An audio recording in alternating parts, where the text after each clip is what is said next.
Hello, everybody. Hello, hello, hello. We got ourselves a... oh, I need to make sure that this doesn't bleed through. But we got ourselves a... some good games tonight to go and watch. We got ourselves the Battle of the Century, Sentinels versus 100 Thieves. And we've also got some Pacific VODs to take a look at. Yes, I didn't wake up this morning after... the Grand Prix to co-stream Pacific, but I also didn't have the rights. I had to apply for the rights. So, hello Idamar, how's it going?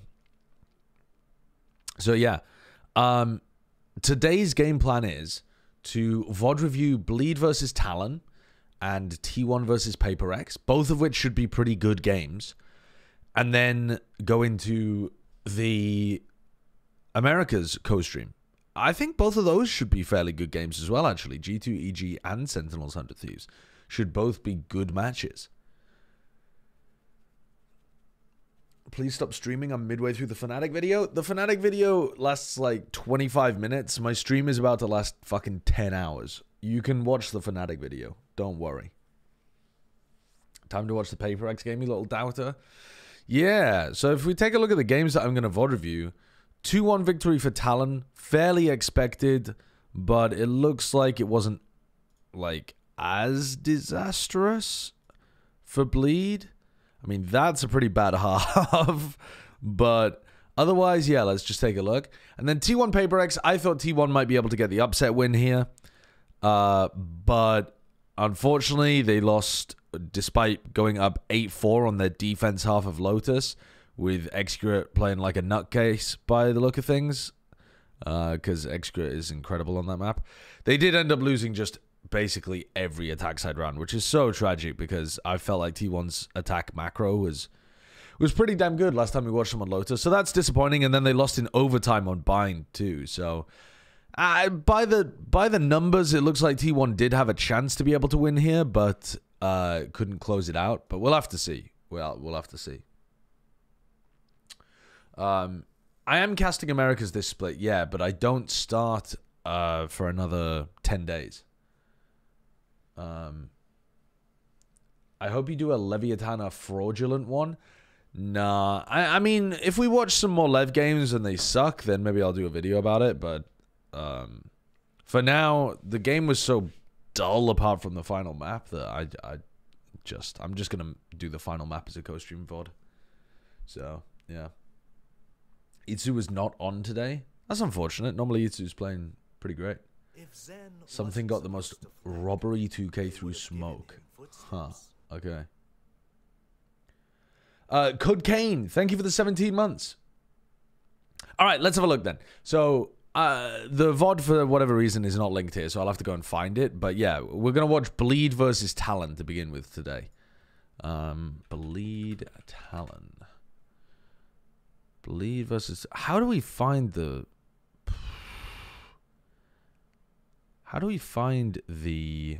VODs? Let's go to YouTube and let's go to Val Esports Pacific. They should have them. Valorant Champions Tour Pacific. Let's go to the live VOD and we'll watch that. No, we don't want the upcoming one. We want... Here it is. We found it. And it's going to play copyrighted music and get me DMCA'd. That's awesome. As usual. Okay. Alright, so let's have a... Oh, I should launch Epic Pen as well, which I forgot to do the entirety of yesterday. Did I see the Jing Masterclass? I'm about to VOD review it. Well, I guess I'm about to VOD review Bleed Talon first, but yeah. Then we'll go into it. I've only got 3 hours to do this before the Americas game starts, and it's 5 maps, so we gotta take this one fairly speedily. We can't be fucking around watching pre-shows, and we also can't... Even though the pre-show... These timeout videos are really cool. And we also can't be really fucking around, like, pausing too often and analyzing what's going on. We just, ooh. Wait, that's a chill vibe for the desk? That's a chill vibe. Wait a second, I need to tune in and see what Pacific are up to these days. Because their previous desk was not it. Not the people on it, I mean the setup. Alright, let's have a look then. So, Talon versus Bleed. So already some pressure Gonna be put down onto him. So Talon are running basically the most default comp that you could, and it's a mirror on the other side as well. Alright, so, you know, very standard stuff. Let's just see. Let's look at this from Bleed's perspective, though. How good does the setup look? Bleed have got Ye running on Duelist. That seems cool. We haven't seen Ye play much Raze. In fact, maybe any Raze? But I know that he's been working on it. Sushi Lisa, thank you for 100 bits. It is unconscionable that you would spend your time lying to us and I know. little trust we have. I know. I must ask that you find some way to pay penance for lying to your loyal viewers. I know. But another big question. Well, I watched the Grand Prix and then I got really EP. I fell asleep on like lap 40. So I went to bed. That would be just so much fun to see him back in his element. Look at how close Governor is here. All right. So they don't actually scale. There's a paranoia to counter there. So the paranoia counters the attempt to reclear A. But they have given up A, which means that they can't stack C super heavily because they don't have good A information. Both teams trying to play that cautiously. Good nade there onto Surf. Is that's from the snake bite, isn't it? Let me just go back and have a look at that. Yeah. No, it's not. Oh, he got headshot. Yeah, I mean that's not Ye's fault at all.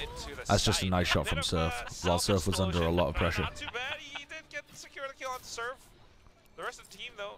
Nothing wrong with that, though. I mean, something wrong in the sense that if they keep doing that over and over and over again, they need to be forcing out some of that defensive utility before they go for the pop onto site. And maybe in the future they can get scary on site with Ye, but for a pistol round strat, like, that's fine. Oh no. Don't let Ban do that to you. But at what cost? Zest is the last one alive and has to clutch this one out. Only got a ghost in his hands. His teammates have completely headshots. fallen. Heads has been spotted. They're all trying to toss it. No way he wins this though, right?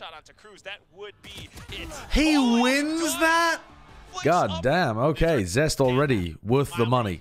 Worth the money.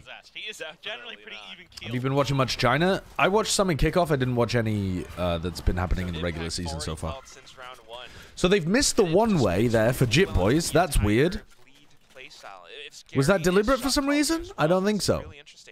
They're playing for that long game, getting a feel, getting an idea. And Bleed are going for a very standard... Bleed look really standard here with what they're doing. They're seaside defaulting, throwing this one way. Have one person watching here, the turret watching here. They go back, reclear A in the mid-round, potentially. Like, this all looks really standard, very sensible so far from Bleed in the first 2 rounds. And yeah, it's really... This is no pun intended, scary. This game was legit, just both teams trying their best to lose by throwing as many rounds as possible. Talon are just paper X, but without the talent to try to back up their shit decisions.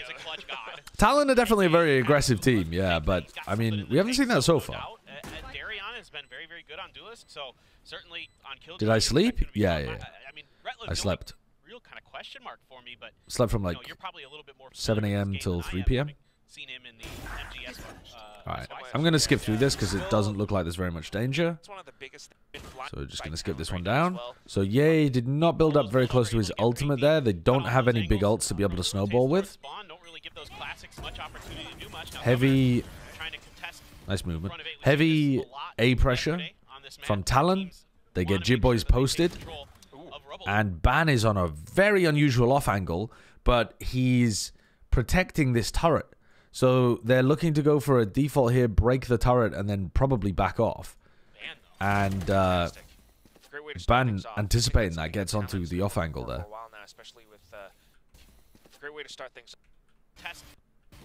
Sorry, I just want to watch that again. Did they clear the left side as well? No, they just had a teammate holding it. Yeah, fair enough. You see there that Ye is pre-aiming the turret position. He just gets caught off by that. No, I haven't done the Paper X T1 game. I'm planning to do that after this. Then we have this Ban with a bad decision there. This is where your team has better economy. You're in a 5v4. These pushes are just terrible. These pushes are terrible from Talon. They have good info here. They lost a little bit of info because of this smoke, but they still had the Killjoy utility, giving them some level of confidence over this. Just really bad decision making to push out double like that. seen it. So now instead of playing a player advantage situation, they're now in a player disadvantage situation. Only Rettler with bad weaponry as well. So this should just be around for Bleed. They kind of just keep making their way forward. Very uncomfortable. Do you see what I mean by Paper X without the talent to back up their bad You're decisions? just playing on defense, you're sitting down. Well, I think Paper X get a bad rep in those comparisons though too, because Paper X don't make terrible mid-round pushes very often. They make very risky pushes, but when you watch Paper X, the risk is always balanced by a necessity to do something. So like for example, if Paper X were down 4v5, they would make a play like that. If Paper X had lost information on A and C, they might make a play like that. But there would have to be some trigger for it to occur. They don't just, you know, Paper X are not mindless chickens with good aim. But, you know, it still is only round 3. I just mean in this specific instance, I don't think Paper X would make a decision like that. And yeah, they do it together. It's more intentional. It's more coordinated, sure, compared to that. Sometimes they are. Yeah, I mean, obviously, sometimes Paper X devolve into headless chicken behavior, but not as a standard. All right, so really easy round for Bleed because Talon threw it away. Puts them up to a 3-0 lead. Still no big ultimates online for Bleed. I don't really understand how they should have been chasing to try to get ults online. Very heavy C control at the start of the round, and Bleed have found themselves a very, like, easy way in here. Prowler with Paranoia combined is a great way of being able to put super pressure on that guy. But Scary has saved it, so what's the plan? Well, they get the kill as Ban looks for some regain of information, just not respecting the fact that Bleed could be in that position. Too confident, too little respect in that spot. But these peaks working out a little bit. Does Ye have a teammate to play off there? No, and the swing kind of miles off. 2v2, and Governor here has ultimate, so this should be difficult for Bleed. They have no information that Governor is behind them as well. Cruz forced to swing. Now, Governor could still win this with ult, with full util, with an unexpected pathing. Definitely chances for Governor to still win. But he wants to give away his position as little as possible. And Rettler's on a great off angle here, I think. Oh, he's missed it, though. He's missed it. Wow. Well pathed by Governor. He dodged that completely. Nicely played by Scary. I mean, that was worth going for Governor. That looked a bit stupid, but I mean, it's worth going for, but the execution of it probably should have been popping the ultimate and waiting until it's primed to fire instead of using the blast pack and getting caught in the pull-out animation. Because Governor got caught there in a spot where, really, like, once you pop the ult, you just kind of force Scary to push into you, and then you can blast pack confidently. The execution of it's just off, but it's still a good idea to ult in the 1v1 there. Bruins fan, thank you for the 43 months.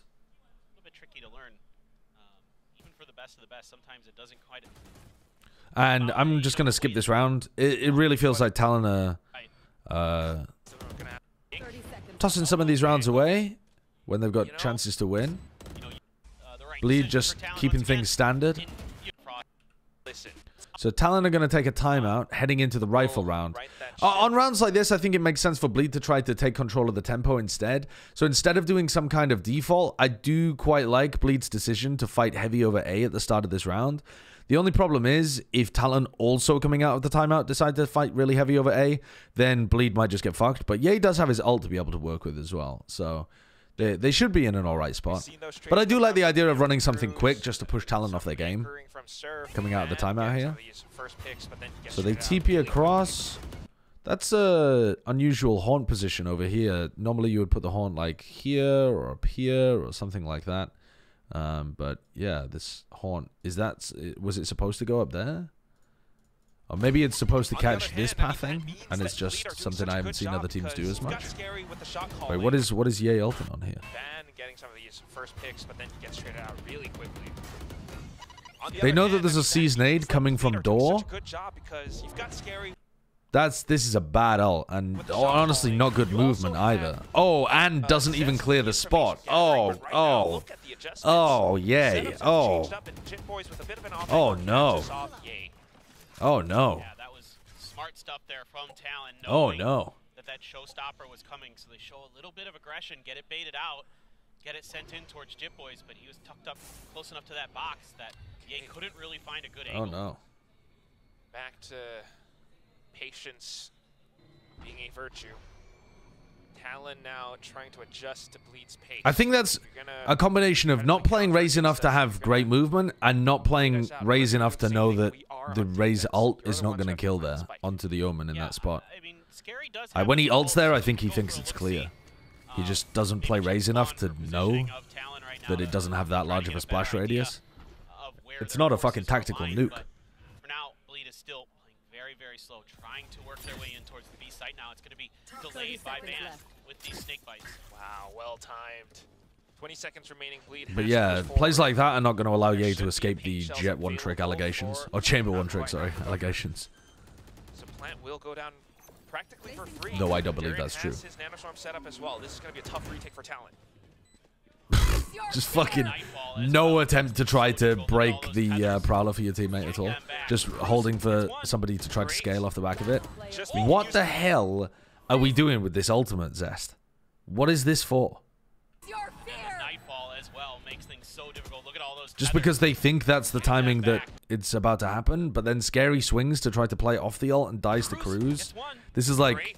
This is a car crash post-plan. They missed the tempo that Talon were playing at completely. They thought Talon were going for a flood retake off the back of the Prowler, I think. And they just didn't understand what was happening. This round is just a cacophony of errors from Bleed. Uh-oh. Then you can play back and start playing as a team a little bit more, play for retakes, see if you can get that going, and they do, and now they've got... Talon gonna try and lock down Rubble with the Paranoia Seize Nade, maybe? And that's why the timeout from Coach Frost with really the Haunt helps them so much. Knowing that they have that Haunt just seems like ass though, because it doesn't actually catch on anybody scaling on the left side. I guess the nade stops them from scaling. Yeah, because sorry, that's fine, because the Haunt catches people that would blast back over towards Rubble. Yeah, I'm dumb.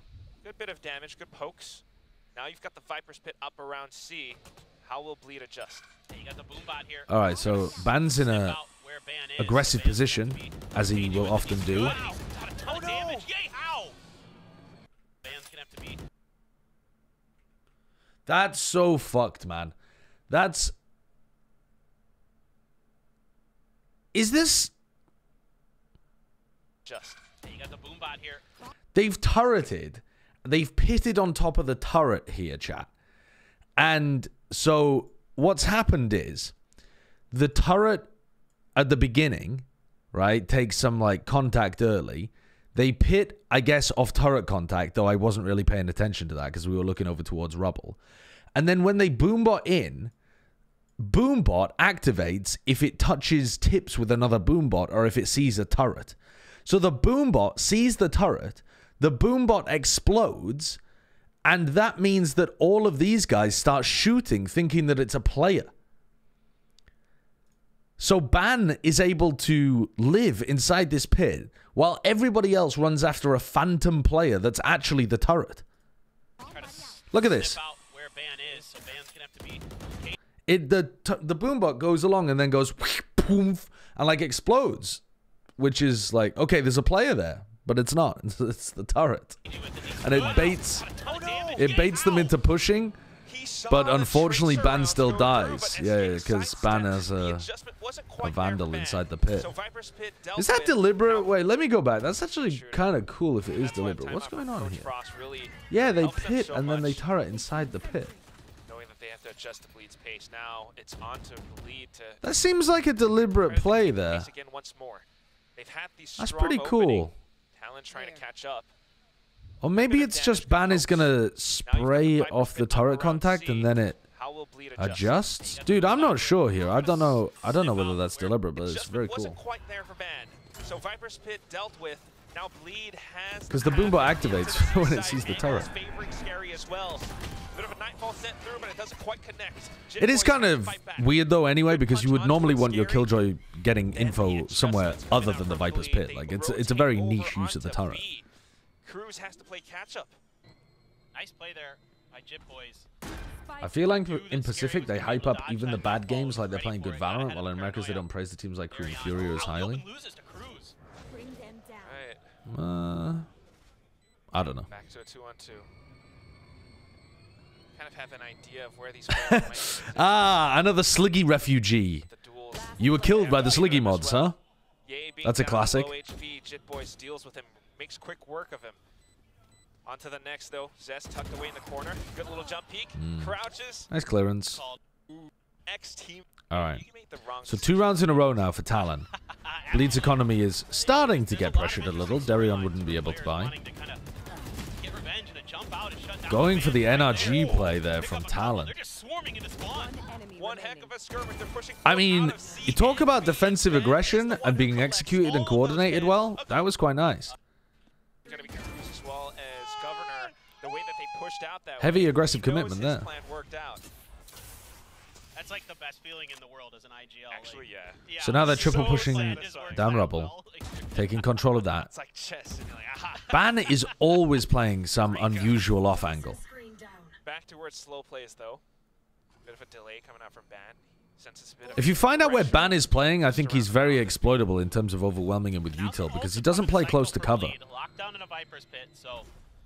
He plays to catch people who are trying to clear him with rifles and rely on his aim to win the duel. We're back to kind of the old Bleed style. No aggression early from Talon, but doing a good job mirroring this now. Sam Harry, thank you for the 7 months.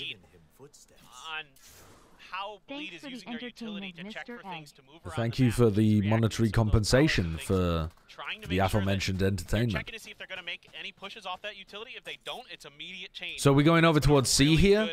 Now, is this a read from Governor? They've got posted over towards A. The Raze still has... Oh, no, the Raze doesn't have nade. No, fuck it. Never mind. 30 seconds left. You should run. Between both IGLs. Okay, yeah.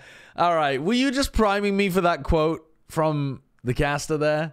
A 2000 elo high-level chess match between the two IGLs? Is that what you meant with that reference earlier about hyping up the bad teams? You got me, chat. You fucking got me. Yeah, so often you'll see the Raze players in the meta at the moment. It used to be the case that only a couple of teams were doing this, but now quite a lot of teams are doing it, where if you have the Raze ult or if you have the Raze nade and the other team has lockdown, to try to get positioned, you can play like here inside a smoke that's on this corner and bounce it off the wall into the lockdown, or you can try to play a more aggressive position if you wanted and, like, I don't know, play inside the smoke or something like that. But this is the most standard kind of setup. You can probably do it from up here as well, but I've seen most people do it from the floor. But Governor doesn't have the nade here, so this lockdown should be uncontested. As they try to capture the seaside. Governor's still committing to it. Governor is hard committing to this. Ban as well as Cruz trying to pull off a bit of a flank. Governor might not be able to anchor. Okay. But movements. Why? Sure what Governor was thinking there. That was a little bit very high risk, high reward, or high risk, maybe even low reward. Just going 1-for-1 in some situations there. And they know that these last two players are over towards Mound, I think. Yeah, they should do. Right now for Talon. Lead says if you're going to play the retakes game, then we're just going to play our post-plant game and deny you any entry back into sight. Ban though still individually try peeking into some of these angles. Oh, the rifle. Oh yeah, okay. Zest saw the rifle. Viper's pit though, and Zest just takes him down. Cruz now trying to take his place, but and I mean, I'm just gonna skip this. Yeah. That was really well done. Because they're faced with questionable play there from Governor, and also yeah, not really understanding how to counter the lockdown play there. I think too. Which is most likely going to be used over towards C. I think you can gamble on that, though not all teams will use it there. So they smoke just to take some rubble control and possibly pivot into B, but there's nobody playing here for the attack side, so we know that this is going towards A. But this will feel like it could be going in either direction for the defenders. They open it up. Attack side has already used the Paranoia, so they don't really have that Prowler Paranoia play that they can use to take tree control. Jitboys is just going to keep refreshing the one way. Yeah, he's getting fairly close here. Now, this is where you really would like to have this B player. Just to make sure that there's nobody in B main. Governor's getting onto a really deep line, too. They're worried about the B pivot. This is very early with 50 seconds left. Ooh, lovely shots by Jitboys. And Ye's going to try to take a timing into sight. Traded by Darren. Not too bad. That's a great pickup for Talon. Finds two head. Oh, Jitboy. They're in a 3v4, so Ye feels like he needs to make a play here. But he walks into the C's instead of away from it. And then as he tries to blast back in, he's got no audio and he doesn't know where he's going to get pushed from, so he dies. And it's not really coordinated with what the rest of his team are doing either. Although if he was able to stay in that position, it would have been a nice spot for the rest of his team to play off. B is still a viable option, but as Cruz peeks out at off timings, Bleed gets caught unsuspecting. Nah, he had time there to dodge the C's and get out of the lockdown. Again, the counter moves have been brilliant. I think he just didn't realize the C's was there. Or didn't realize that he would get caught by it. There was still like 3.5 seconds on the lockdown there. He can dodge the C's and then do the same play and blast back through. They're going to have to fight for A. We're in a perfect position to hold those angles. Scandium, that was vanity, yeah. So smart. I love what and then they won. Cruz IGL. They won anyway. That has to be it for me. That's all we ever wanted. Yeah, sort of. I mean, like, that's, Alright, let's skip this one forwards a little through the timeout. Alright, so what do they go for? Governor's Operator hasn't really been getting too much value, but I'm not sure that they really know that Governor is even upping, to be honest. Alright, wow, they seize nade to try to catch, and it does land onto Governor. Damn! Seize nade lineup directly onto the middle of Mound. Very low chance of actually catching onto somebody, but in this situation, it worked perfectly. Great play. And that's a sky nade from Ye, so it covers a larger area as well. So the C's lands earlier. It's not a C's nade onto the same spot. It's a C's onto the floor and then a nade in the sky to cover a larger area. They didn't expect that. Wow, and Ye follows through to be able to kill both of them. Jitboys cancelled his ultimate and got caught. Oh, no, sorry, that was Scary with the ult. My bad, sorry. Scary was ulting to clear out Mount to see whether there's anybody close. And Jitboys was caught in it. Read like a book, knew that he would try to teleport away onto site. And it was that paint shells that gave 30 seconds left. The ult nice. to break that open. I like the idea, though, from Talon to contest. Surf trying to get in. Ye with the ace. Last one left. Woo! Okay. Cool ace. Couple of kills off the back of the ult.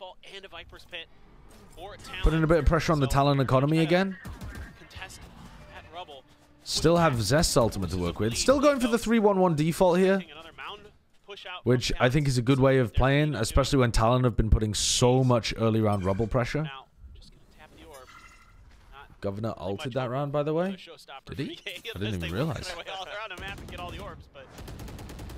Certainly, I think you can use this Nightfall for another quick hit once this poison cloud goes down.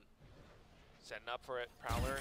They're reading this because they've got the Omen on A. Bleed are not really trying to clear out this area. They open the door to be able to clear B. The problem is when you fake C and then you drag... If you fake C and then hit B, a lot of these players are going to be ready to flood. They're not really dealing with this.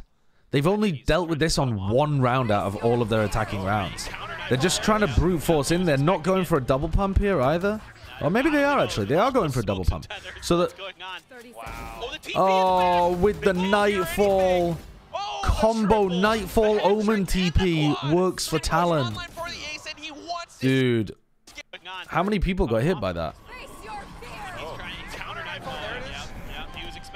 5. They caught 5 people with it. So they know it's just the absolute freest... Oh, no, they didn't catch Darion. Sorry. I could have sworn they caught Darion. It really looks like they did. Oh, no, they did. They did. The UI is just not updated. Yeah, they caught 5 people with the Nightfall, so it's just the freest Omen ult of all time. God only knows with all those smokes and tethers what's going on. Wow. Oh, the TP in the back! They can't hear anything! Nice counter. But also, from the attack side perspective, the fact that they're not dealing with this means that there's a stack over towards the C site, and they know it's going to be a C hit. It could be a B hit as well, but you're happy to play retake B in those kind of situations. So unless you have somebody posted here to apply genuine like rifle pressure to B and see if you can pick off lurkers, you really need to go back and deal with those A players. And it would be nice to see them do some kind of pump fake hit and then re-hit with the ultimate to try to bait out like the snake bite, and to bait out the nanoswarms being used as well. But they kind of had a pump fake. The Nightfall was the pump fake, but then they got caught by this play from Talon. I think this is pretty cool though. Nice setup to go for that. Nice awareness from Jit Boys to go for that. But the combo utility. Do you think Darion was running to check spawn and didn't expect that Omen position? Tries to make a move, but Governor with the quicker I mean, hops up on top. possibly. A bit of a Goomba stomp. I don't think it particularly matters though, does it? 5-7 at the end of the first half. What a It's just combo part there. of being deaf is that you're really, really unlikely to be able to Nightfall allows catch that exactly TP. where the Omen is. Come in the back for Jit Boys. That was And they so didn't have smart. any That's a great set control play. over anywhere else on the map. I don't even care who wins anymore. This is Bob Dylan Real, thank you for the 2 months. Hot take, the overall level of Valorant has improved, but the best teams have gotten worse since 2022. Since 2022. I barely watched Madrid, but saw the last 3 series. The overall level of Valorant has improved, but the best teams have gotten worse since 20... Do you mean since 2023? The real question is versus Lakia. That's They're definitely better compared to 2022. try to create a crossfire around Mountain potentially. Saw a ping come out If you compare from Bleed on compared to the the other side, so end maybe- of 2023, like Champs, Yeah. then yeah, I would agree that Champs was higher level than Madrid. But to be honest, you kind of have to compare like the beginning of 2023. That would be the most fair comparison. Would be like a lock-in compared to Madrid. And I don't know, there was more teams at lock-in, so there was more interesting stuff going on. Right, so I think they just But went more I like, think it was pretty similar. let's make sure we can get into these positions. It's better. Also, the overall level of Valorant is better now because just more scrim time has happened, more ways of countering things has happened. Like I think it's just scary calling for the crossfires, and they know that there's a player. people play on the other side maps of that better wall. than That's they did being down. Governor's previously. gonna be able to get out with the help of those It's just the like Ban coordination is and gone. execution stuff Yeah. is Ben serve sometimes a little lower. making their way in, but he knows not But the to understanding of overextend the either. like Three the, players the are evolution of the on the other side. Just as I strategic say portion of the that, game continues. Peeks out into an open angle, Gino Boozer, thank you for the 3 months. catching him down. Yeah, trying to isolate that fight with that poison The cloud. overall level of Turns out Valorant there has were two digressed train, not since one, Ten's so World. Dan kinda Masters gambling and Reykjavik. True. coming up. Victory. B hit, yay. Okay. Finds Yay one, gets being chased one. down. Nice boombot usage as well to relieve a little bit of pressure. He knows that that's been compromised. Very much So in now this is a control, although 5v3 Talon retake. might be able to secure the spike plant. How do you go for this? You have Paranoia, Haunt. You should have a good Haunt lineup. Alright, they just send it. Governor has to push up and Scary gets both though. He doesn't get continues to traded by hop away, Cruz. although he punches down Zest. Certain stat. Wants to continue. I gotta say, Bleed feel like they're in control of this game. It feels way better than the previous version of Bleed, where the coordination was just miles off. I think Scary is very cognizant of trying I know to that take they advantage lost of their this early match, lead and not but getting free orbs over. they Lot of feel like they're in contact to go for control here. Scary. He's gonna have to be very careful. Got the paranoia. Goes in for the duels. Okay. Simple Use the Paranoia beast. to isolate the entry from the rest of the team. Bodies being picked up. Yay now onto the other side. And the wall timing was There's no escape good. for Talon. They have to go back through The pillars. Nanoswarm Otherwise, was a little later, but completely pitched down right now. alright. Should be simple cleanup. That's what you have with the double controllers. The next 2 maps were bad, huh? Pick up this round. Have Maybe it it'll just take him a while to get the big map pool going. comeback. Although, actually, this was Talon's You map want pick. 4 rounds just to Huh. equalize. So Bleed picked Bind, but looked Spotted worse out on the Bind, eh? basically That's similar not good. setup as to what we've seen from before. Scary trying to respond. Nobody dies in one shot to this from Ye, so he's very unlikely to get value. In case there are any rotates. Yeah, they've got Does he know that based on the economy, though? Whoa, he's getting deep here. so close, he has to back up the Prowler. All right. Underhand toss. I mean, he's just gonna get owned, Tries right? to- So let's just take a look at this again. They've lost C control. They don't have any info about what's happening over towards C, but they haven't heard anything A. Right? They have 2 players over towards A, turret watching over towards B. They don't really have good info anywhere on the map on their defense side, but Yeah, they've got full armors, no tags. Ye wants to. I mean, how are you? You're not going to be able to peek off that boom bot. I do like the decision to accelerate as soon as the boom bot is used from so close, Tries to because you just satchel are away. so likely to Governor will be catch able that to find first it player. first as they peek on through this poison cloud. The Scary gets 2 from the double face, which is as good as you could possibly ask for. And this is a bonus, but it's going to go down to a 2v3. The bleed should not be favored to win. I like the smoke. It's good at holding the post plant a lot better. Giving them a little bit of position, but still 1 for 1. Okay, Darion actually making this winnable, but now he's only got a Spectre. Oh, the wide swing and bleed win. Oh no, they don't. They don't have time. Damn, unfortunate. Spike defuse for bleed. Talon able to I thought they had that, hold things actually. off for as long- Unfortunate, but very expensive. Now there's 3 Guardians heading into the next round for Talon. All the time from raises. Usually they're trying to take space ahead. And they're gonna Fake let teleport with the Haunt over towards A, making it feel like they're taking heavy rubble control. They're trying to force people into this location. And normally in this kind of spot, you would expect people to be rotating over. But instead, they're going back to A to hold on to A control. They're clearing this out in case it was a fast react over towards B.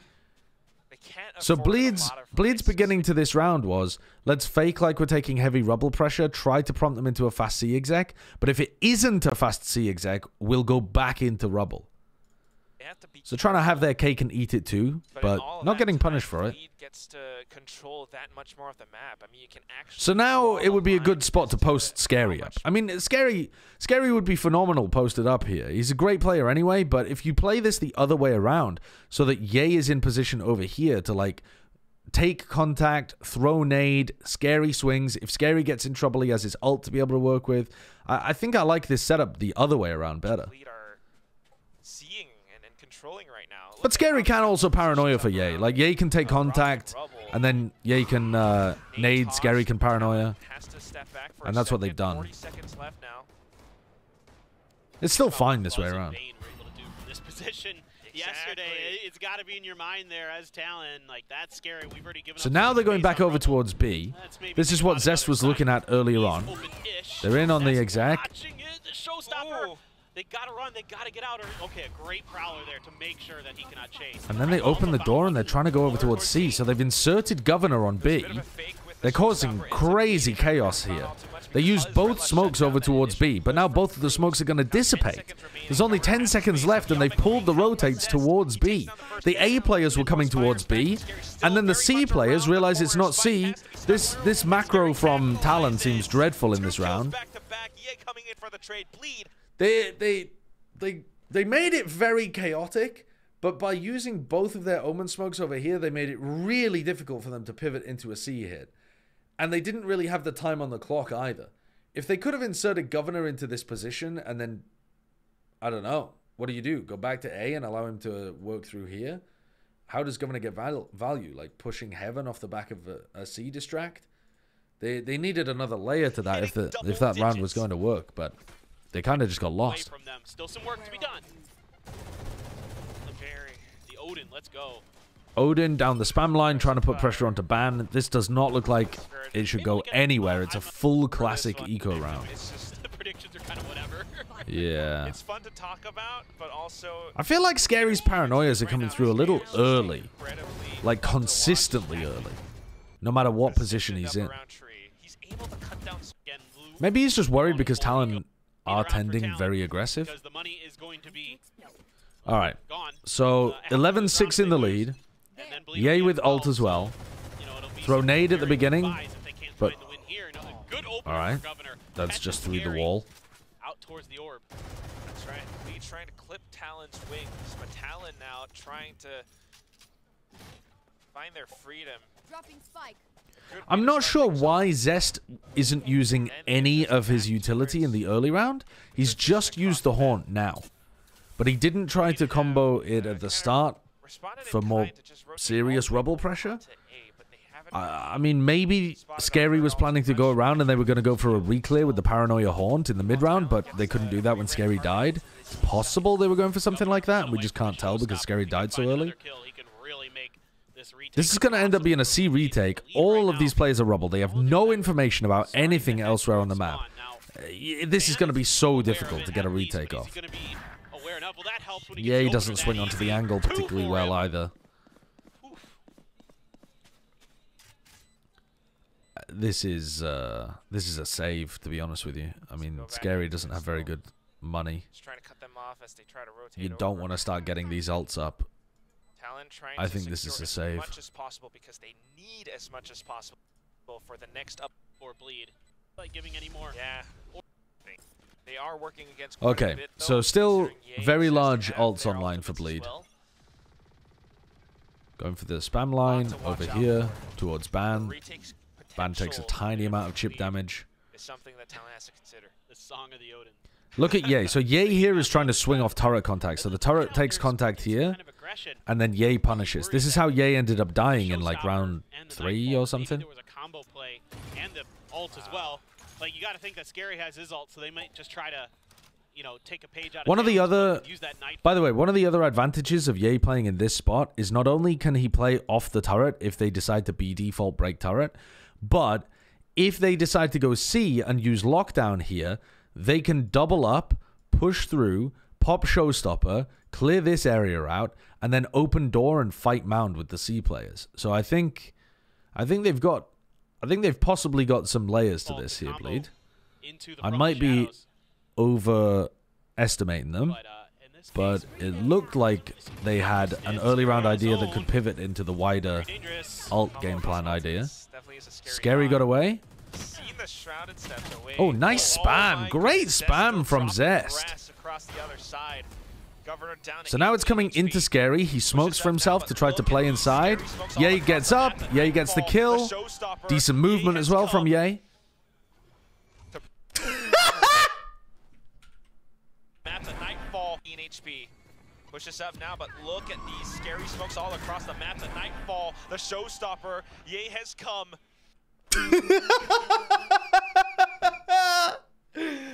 I mean, come on.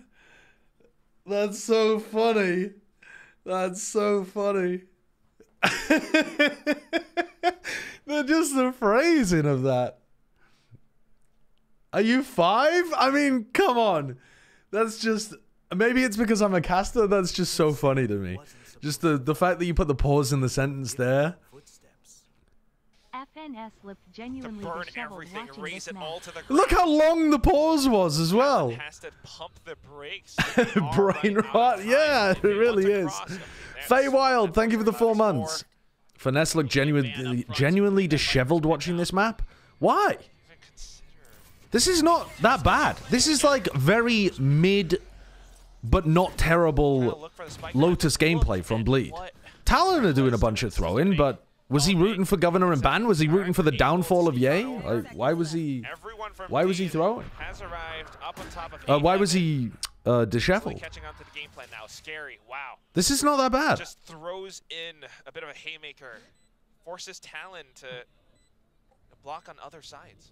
He just needs to be super patient. Wait for contact on the B side if he can. Jip Boys might force the issue. No. Talon even had like 2 nice rounds on their defense side. They just also did a shit ton of tossing. But Bleed are just playing a pretty standard game. They've had, yeah, some rough moments. And they're not amazing, but it's been okay. Not quite enough. Putting a lot of pressure on a bad Talon post-plant setup here. Coordinated together, getting in. It's looking all right. They get up to 12. It's looking okay. Point. Perfect retake. It's a He said he saw the same amount of mistakes in this one map versus the whole Americas and EU games. No, there's no way. There's no way. Not this map, I'm really dumb. I meant the series. Oh, yeah, the next two maps might be terrible. The next two maps might be terrible.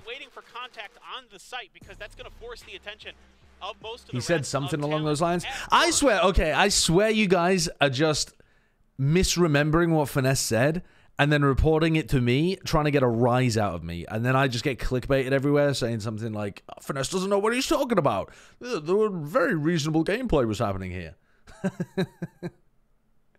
He literally said that? Yeah, but did he say that about this map or did he say it about the series? Because that makes a huge difference. Finesse actually said that bald people shouldn't be in the Valorant scene? I'll shave that fucker. I will shave that fucker. With talent, Bleed is actually really dialed in. This map in the first half? I mean, he must be talking about the talent perspective, though, because the talent guys were... There were some rough rounds from talent. And also, yeah, I mean, the round where, like, they got caught by the Nightfall Omenalt as well, you could mold a bit about what Bleed were up to there, too. And the overall macro from Bleed on their attack side was not amazing either. I think, genuinely, they only 1 out of 12 rounds that, like, mid-round pushed away the A player. I just don't think... It's not, like... It's nowhere near as bad as what we were seeing from Bleed before. Odin still great Nightfall. Sounding away. Nightfall does connect onto 2 of them. But look at how Retla adjusts. Still able to anchor. Sound robbed away, but the doubling up their talent to be able to try to clear. Chipboys is playing a good map here, though. Lord's work takes down 2. Makes a bit more noise as Surf all the way across Zest the map. just seized his teammates. The Slakes over onto B. Wait, what do you mean? 2-0. Out now, just trying to do what they can. He's playing well, the vibes are good, but he wasn't messing around. It was, in fact, the truth. He just bounced it off the wall by accident or something. Oh yeah, he tried to throw it down into the choke and it just bounced off the wall because he missed it. Stretches the Slakes. He picked one up off screen. All right, so now 2v2. What are we looking at? Planted, but with only 2 players, a lot of angles to have to account for. Already knowing that there's likely one still on A. It's just, are they going to be able to identify Scary? Nice swing from Ye. Gets right up to the angle. Turns things into Bleed's favor. Good wide swing. It's all up to Surf. We've seen this kid before. He's got great mechanics. Finesse said he saw more mistakes from Ye than the whole China, EMEA, and NA combined. The duel of his life right now. Oh! As they swing into him. The duel of his life right now. And has huge. As they swing into him. That's not even bad from Bleed. That's just nasty from Surf. Ooh. Yeah, a lot to do. Is Ye back to being goated? No, he's just playing pretty well. One away from Viper's Pit, though. Darian from lockdown as well. We're going to be grabbed by Ye, though, so he's getting pretty close to another showstopper. So now Surf... Oh, man. Surf has his ult online at the beginning of the round. I think this is where you should really, as the defense side raise, not be using your nade. You should be trying to condition by using, like, C's or Paranoia or something like that. Because now, in theory, Ye could be coming around here and breaking this lockdown. It's just so useful with the nade. Almost got too scary. Just barely able. Cruz is going back to try to monitor the potential Scary flank. Cruz versus Scary here is going to be round defining. And Scary's just in the dunce corner. Might not be able to call Shouldn't really be a win here for Bleed, but we'll see if they pull off anything crazy. Yeah, he gets caught by Jib Boys, and this should be over, but it's worth committing to if you Bleed. Making sure that Bleed does not get to cross out of defender spawn safely. How Bleed leading over T1? This is talent. No time, opts for the save. Not wanting to give any more ult points. I mean, again. Finesse said showering is cringe and he prefers to groom himself like a cat. Thoughts? Final moments.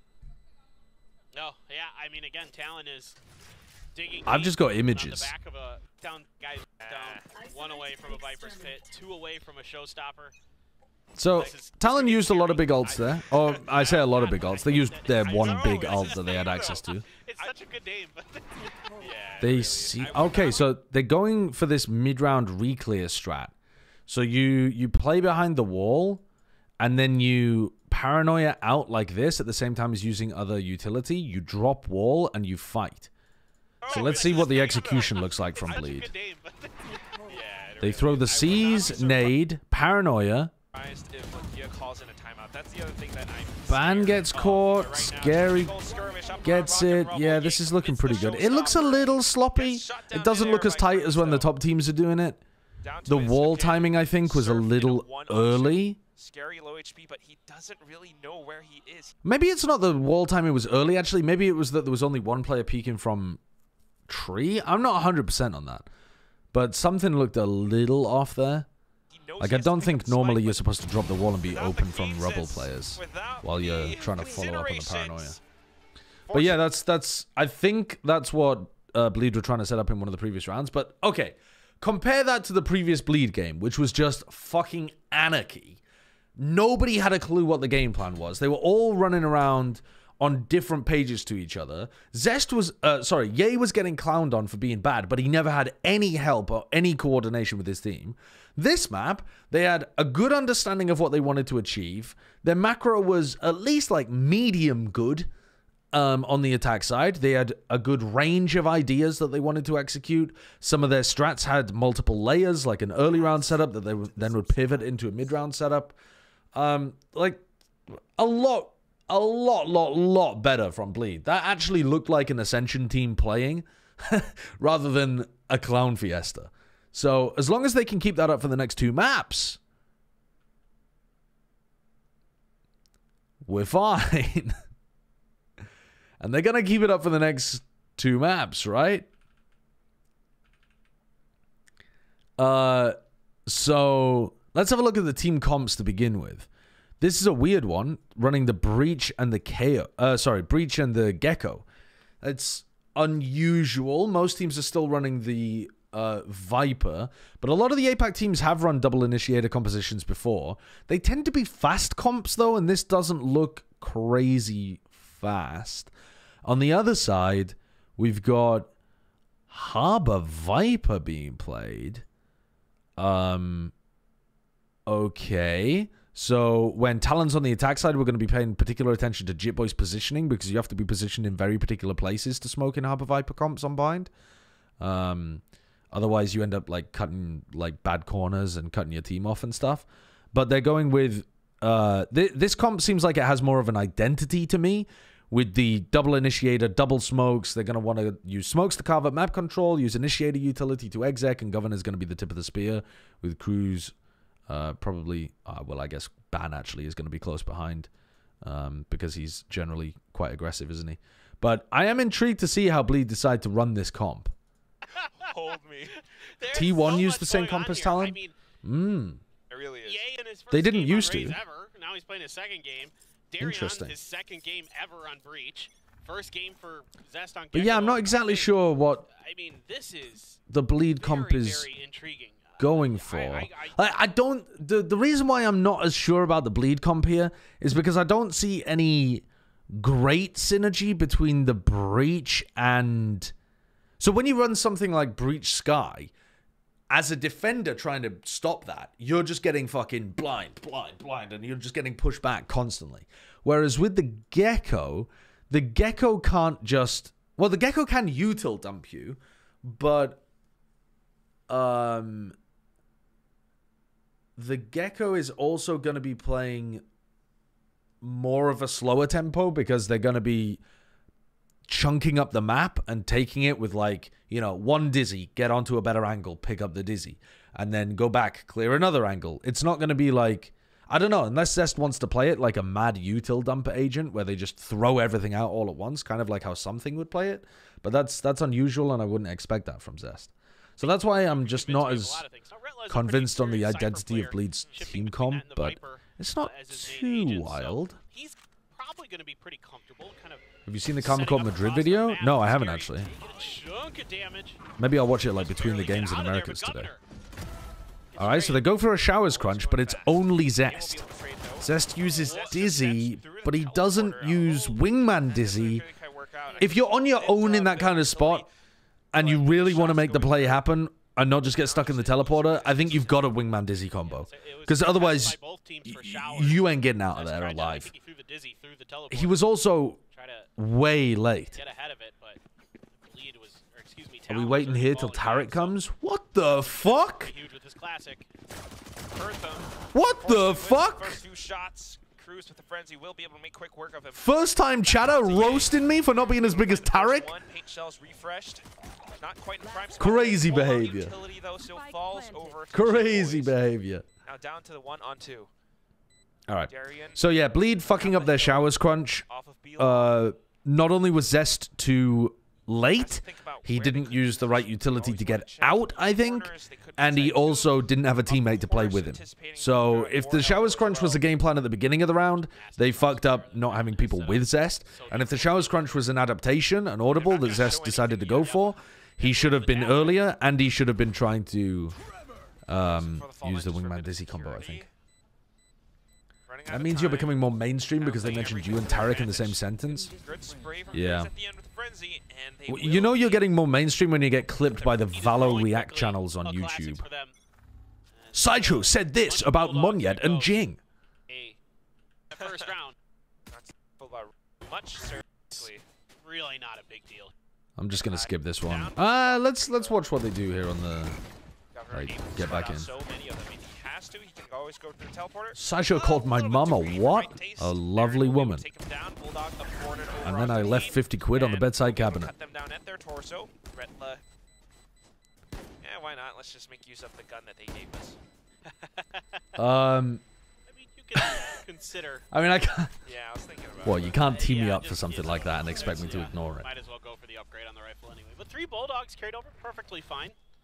Nothing wrong with that at all. Right, so let's have a look. What does the defense now look like? All right, so Ye is going for glass cannon op here, and looking like he wants to peek showers at the beginning of the round. If he gets pushed from short, they have double trip setups and a cam watching it. So Retler's going to try to defend short here, and then they have 3 players over towards B. So, all right. He's going to have to glass cannon it, but it is Ye, so... Let's have a look. See whether Ye's still got it. I don't think he's going to take any contact here, is he? Oh, they're going for the aggro trip. A little bit of help with that Cypher utility to set him up if there's any showers pushed. Huh. So because they're running such a fast composition, they go for the trip early, meaning that Ye can take contact, back off, and not have to worry about getting double blast packed on with like a flash or something. But that also makes Ye slower to get onto the line at the start. And, like, if they were going for the double blast pack play like this anyway with a Sky Flash, wouldn't Ye just get overwhelmed here because the trip would be too late? I guess at least there would be 2 of them there, but one has an op and one would have util in their hands. I can see I can see what they're going for, but I don't actually think that would have worked. A hard hit through short A. Dizzy's gonna catch. You are forgiven, Kohaku. I don't really give a shit about insults. Brute force their way through. Try to get the plant down. Cove up. Wow. So they get past Retler's utility down short, but they maintain showers and short control. Surf kills 2 players, Zest and Darion. Oh god, Surf just owned them. Can we just talk about what these B players are even doing though as well? These players are already down short and they're going for the flank. I guess it's because they're playing against Talon who don't have a Sentinel in their team comp. But yeah, Surf has just owned them. The round's over. Spike has been planted, but Surf. How did on the other side? Not only is the round over, but you kind of have to save like right now. If you don't get another pick, you should be saving here. Yeah, I mean you gotta save. You gotta save. Because you're losing the operator, you're losing the rifles. You threw the rifle away, Retler! You threw the rifle on the floor! Oh no. So he's only got the classic now. Oh no. Brother! Show me the replay. Whoa, no. Oh no. Oh no, car crash behavior. Doing what Bleed did to them on Lotus. you know, he's coming through and Oh, that's so unlucky. The spray onto Zest landed onto Darion's head. Awesome. So it was just so easy for Surf there. Because he got a lucky spray shot onto Darion when he swung. For Bleed. Little mistakes like that tend to snowball because of the way the economy works, because of how expensive that operator is. Now it's just Sheriffs trying to see if they can get the job done. All right. Ban able to start things off. Nice shooting from Ban. Scary with the trade. Talon probably should have tried to exec down short a little quicker, but they are cautious about the Cypher. Governor going for some unusual pathing there. All right. I see you. I see you. Yeah. Cruz gets his ult online with the wingman plant. This is not going to be dangerous. They both died to Spike. And we get into the next round with Thrash. Make it less painful when that does occur. They're going to go for Ye challenging Showers, and then if Ye gets pushed off, they have a stun to re-clear. So the defensive setups here towards Showers are really thinking about fast Showers control. Like Ye's portion of the map, he's calling for teammates to try to help him in case it's fast Showers. So if, for example, it was that same like double blast pack flash play, that kind of thing, there's a stun line that can go through here to allow Ye to peek. And now that they don't hear anything over towards Showers, Ye's going to try to get on the line and fight this. So this duel could be interesting. It's kept the breach over towards A at the start here, so it has weakened B a little bit, but we'll see how the B players hold on. Hey, they're going to use the Thrash, clear some space on the B, use that Cove, really cover it up, the Dog as well, to really make sure that front end of B is open. All right, Governor. They're using the high tide here to allow Cruz to pick back up his ultimate. So now they have Thrash again in 10 seconds. Ye decided not to fight Showers. I'm not sure exactly why. Probably because it's unlikely for somebody to be lurking Showers when they're so heavy B hookah defaulting. But to be honest, if they're B defaulting in general, it is pretty likely that somebody goes late Showers so that they can activate the TP. I like this though. The the B re-clear being called here. Darion early round was playing over here with Ye, right? He rotates around, and then they go to re-clear with the Gecko KO utility. What did they actually use though? They dizzied over the top, and then they breach flashed as well. No, they didn't. They were really late with the breach flash. Oh, they breach flashed into. Dude, I can't tell. The fucking AI. I think they breach flashed. I think they breach flashed with the Dizzy, but I think the UI is a little late. Wingman, just at least one. That would be a huge thing for talent play. Oh, they stun with the Dizzy. Sorry. They stun with the Dizzy. Oh, scary. Takes off his head instead. Now and then they flash. Dude, I don't know where the flash went. I think the flash went into hookah. Initiating a fight of his own. Darren here in to support. Wingman, but anyway, nice play from Bleed on defense here. I think they're being active around the map, putting pressure on Talon. In this little skirmish. They have a good early round understanding of like we need a plan to be able to deal with fast Showers control, and then they have a mid-round re-clear with the two initiators. They don't get caught by the Thrash. Yeah. Looking pretty decent there. Sorry, I keep saying KO instead of the Gecko. For some reason, O at the end of the agent name just gets me super confused with them. But yeah, I mean the KO. I mean the Gecko. See, yeah, doing it again. Spectres, Bulldogs, or anything worse. Still, though, making a bit of noise running in. Darren's just completely prepared. Oh, you reckon he flashed afterwards into long to try to bail Zest out? Yeah, maybe. I was just looking on the minimap and it looked like Darion was facing towards hookah, so I thought maybe he was flashing hookah to stop a reaction. To be honest, it doesn't really matter. Doesn't come through. And Bleed just kind of sits back and lets all that. When I'm casting, I have to use quite a high proportion of my brain power to figure out what the fuck words are coming out of my mouth. When I'm streaming, I use the brain power instead. Honestly, I don't use the brain power. I was gonna say I use the brain power instead to look at the minimap more, but to be honest with you, I don't. I just conserve it. It's just used as backup. Gary able to outduel Surf. Finally, somebody's able to shut these lurks down. Yay is so deep. Double push out here. They know that Surf was doing these lurks. Surf has been doing these shower lurks all the time. Lovely reaction from Governor, but Scary punishes. Darion is still kind of stuck in showers. Zest tries to... Dude, Zest goes through the teleporter again to try to help Darion? Look, Zest goes through the teleporter again to try to help and just walks out without using any utility. Like, dude, this is the second time in 6 rounds that Zest has just gone through the TP and fucking face planked. Look at that. That's a man who's not using enough utility to get out on the showers crunch.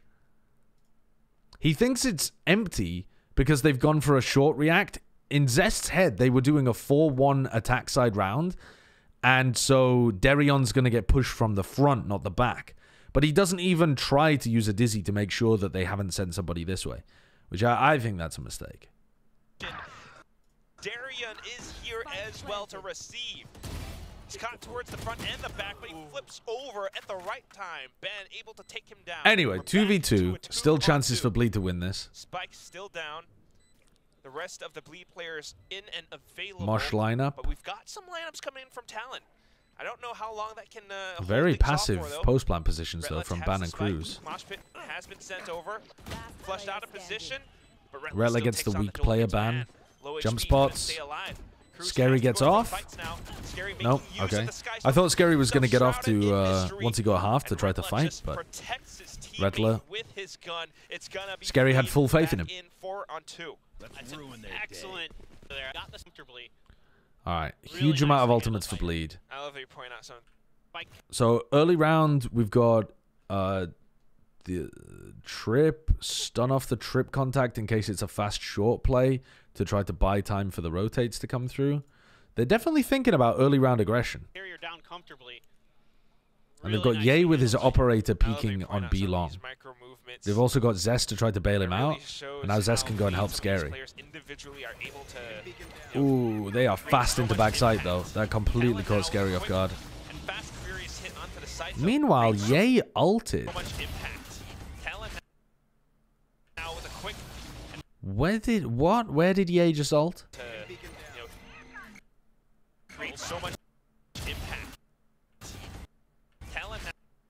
Oh, he ulted like Tube. He was trying to trade Scary. That's a weird one. Scary ults Hookah, so the main push can't come through, and then Ye, instead of just holding the B line and then using an ult later, maybe, like, I think panics a little bit and goes back.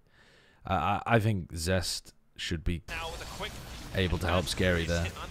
I think it's just quite nice pace from Talon to overwhelm. Good cove as well to get out through Hookah. Gun down the first one.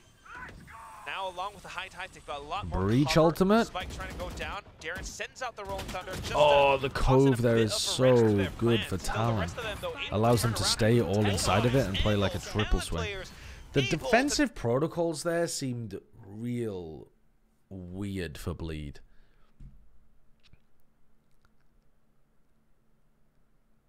Because the other thing that's weird about Ye using his ult in that situation is that it has to be a 5-person hookah pop in order for it to be worth getting off this line with your op. Because if it's a split at all, Ye's going to have more value just holding for the other half of the split. But when you're running the Harbor, they do tend to do these like Paper X plays a lot, where you cove and you all go out through this. So he might have had the right read on the macro sense that it was a full 5 hookah pop. But then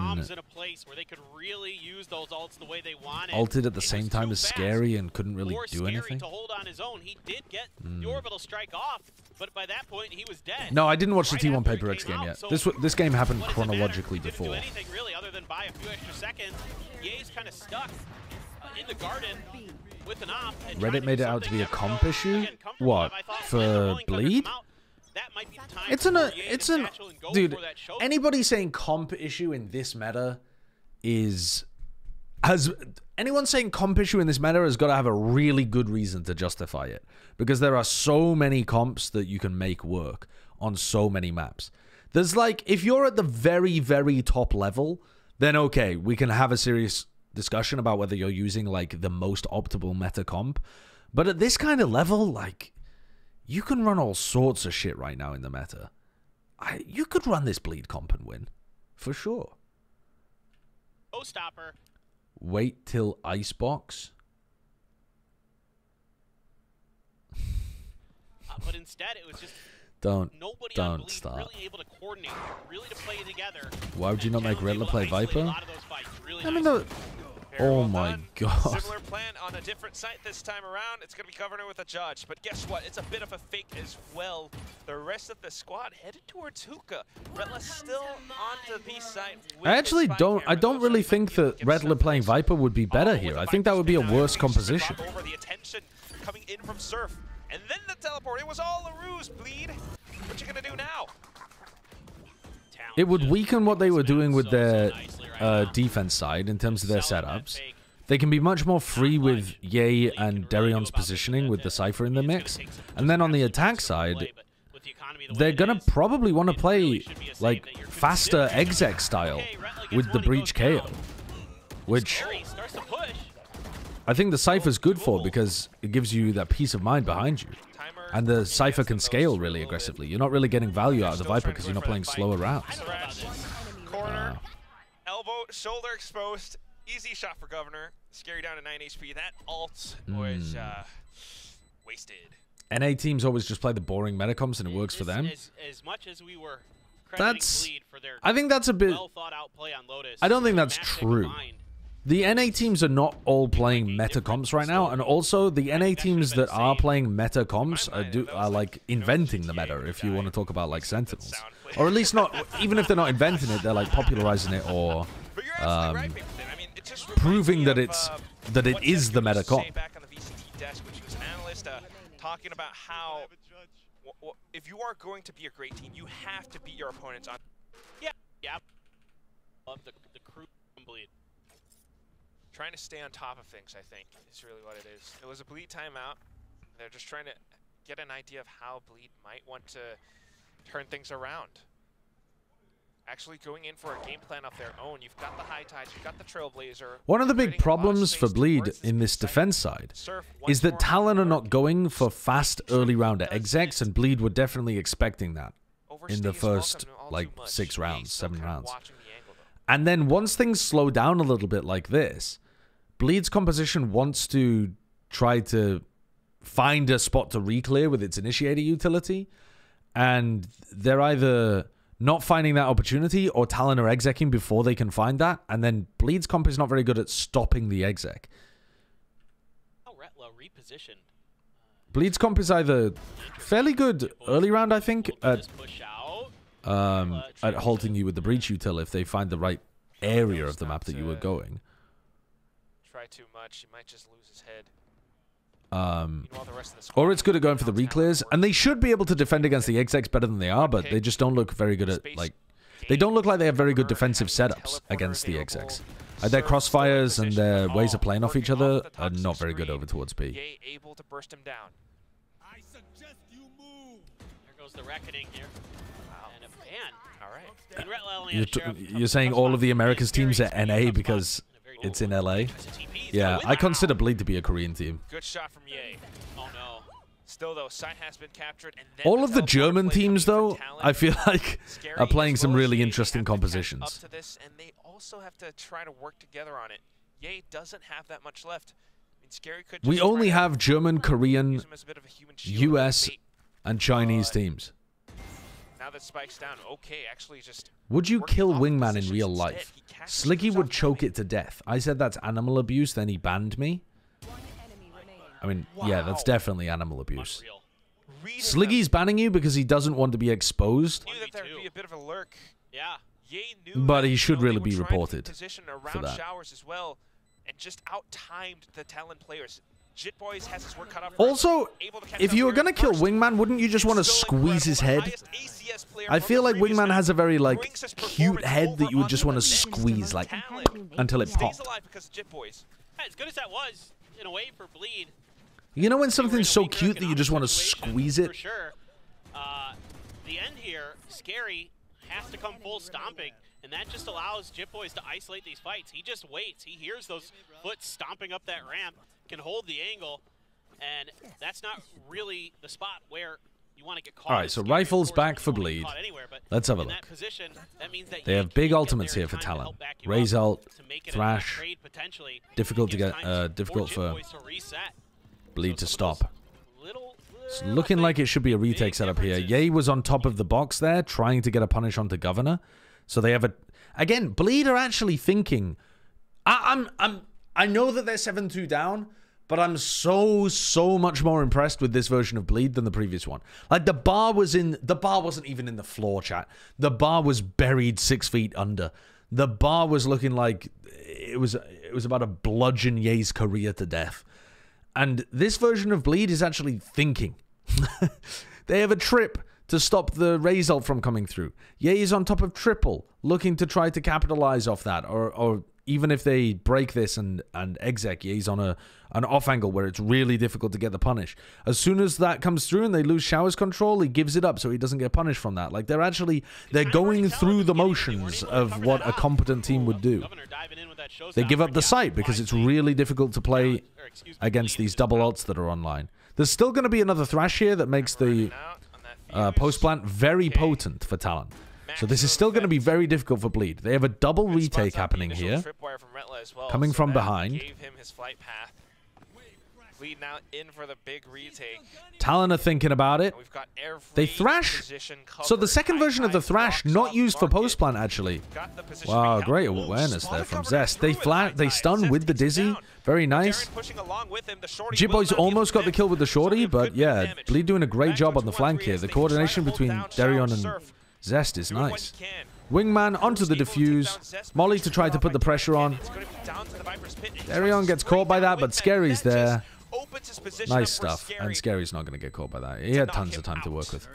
Good stuff. Really nice retake by Bleed. I think the Talon players, though, the only qualm I have about the way that they played that, because I feel like they did actually go back to try to monitor the flank. They got a little unlucky with Zest being super aware about that play, and then the stun Dizzy is too much for them really to hold on against, for Jitboys to hold on against. But the weird play was Cruz. I feel like Cruz would be much better in a position like this. You know, if you swap around Cruz and Governor's positions, isn't that more optimal to have Cruz play late round with the Thrash rather than playing it early?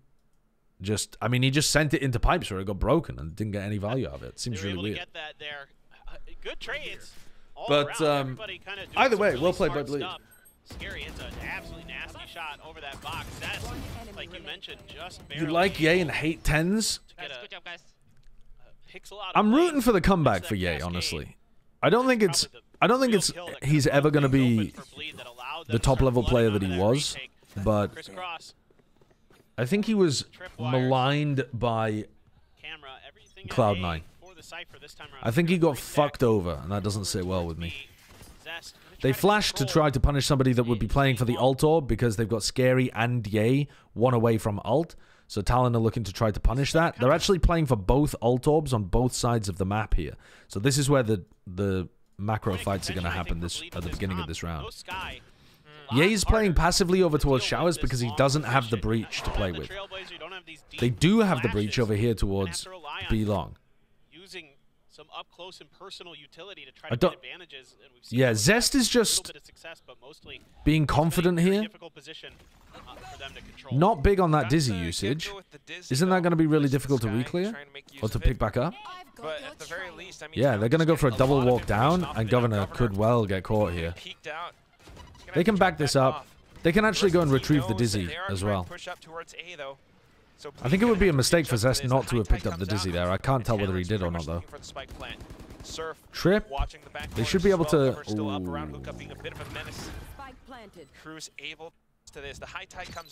Yeah, they've got trips to play off, but they're not actually in position to get kills off the trips. And then they swing in, and Scary hasn't put down this smoke. This is like the most meta bind smoke. Is the one that goes right here because it allows you to spam onto people. It makes the people planting afraid that you're going to be playing inside of it. But they're not using that. They're saving Scary's smoke for the spike afterwards to kind of play the retake situation. So this means that Ye does not have a free swing here. He wants to try to deny the wingman, but he doesn't realize that these guys are already down. So he ends up having a really bad swing where his crosshair placement's miles off. And he doesn't commit to the wide swing to try to just get past Cruz and kill the wingman. So he just gets stuck in a weird spot there. So really not accomplishing his goal.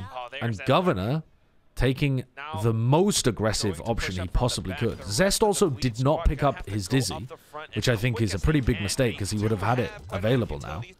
He could be using Dizzy like right here to get a free kill onto Jit Boys. They do get the kill anyway though, and Zest has wingman for the defuse. Trying to force out post plant utility, but it's only Surf with the post plant, so you should just be throw the wingman on there. All good. They just get it anyway. There was nothing on top of that. There wasn't, you know, the Viper orb wasn't on top of it. There wasn't anything else, so the snake bites aren't good enough to be able to get the kill. Yeah, this is worse gameplay, I think, than Lotus. Maybe? I don't know. Both maps were kind of mediocre, but you can see what the teams are going for.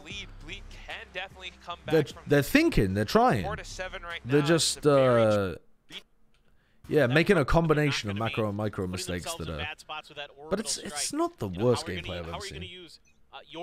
Why breach over Viper, though? Well, because they want a more aggressive composition. Maybe it's because Darion doesn't feel comfortable playing solo Gecko, I'm not sure. Maybe because they don't feel like the solo Gecko's slow comps are good for them. They have a lot of threats around the map. Surf has been lurking here a lot. Did Surf actually make a step, or is that just... Oh, yeah, that's based off breaking the trip, isn't it? Yeah, he breaks the trip and they ult off the trip. Like, there are actually quite a lot of layers to what Bleed are going for. Something gave it away. We're not sure what. We didn't get to see it on screen, but... Yeah, they broke trip. They showstopper off trip. If you try to fight into them over towards B long, they have, like, these stun re-clear things with the 2 initiators. They can flash and thrash. I actually quite like what Bleed are cooking here. I think they're using this comp quite nicely. But I think on the attack side, they're going to have to play pretty exec heavy, and that's going to mean that Zest has to play very aggressive. And that doesn't seem like how Zest would want to play.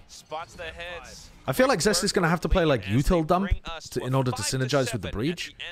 If they try to play the map slowly with a breach, I think it's just going to give away which areas they're fighting over too much. Because the reason that Viper is used so much if you're playing slowly on Bind is because you can take map control and deny info from the defenders without actually being there. Whereas with Breach, anytime you're throwing flashes and taking map control and pushing back the defenders, they know that you're like physically there. It makes it really easy to read where the attackers are if you run these Breach double initiator combos usually.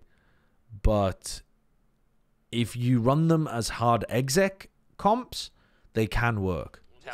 Like in my head, the best way of getting value out of Bleed's comp is to run a lot of heavy short hits and heavy hookah hits, and do like flash dizzy combos into short and through hookah, and then having Rattler either late round backstab or running splits where, honestly, I don't even like the idea of running splits actually.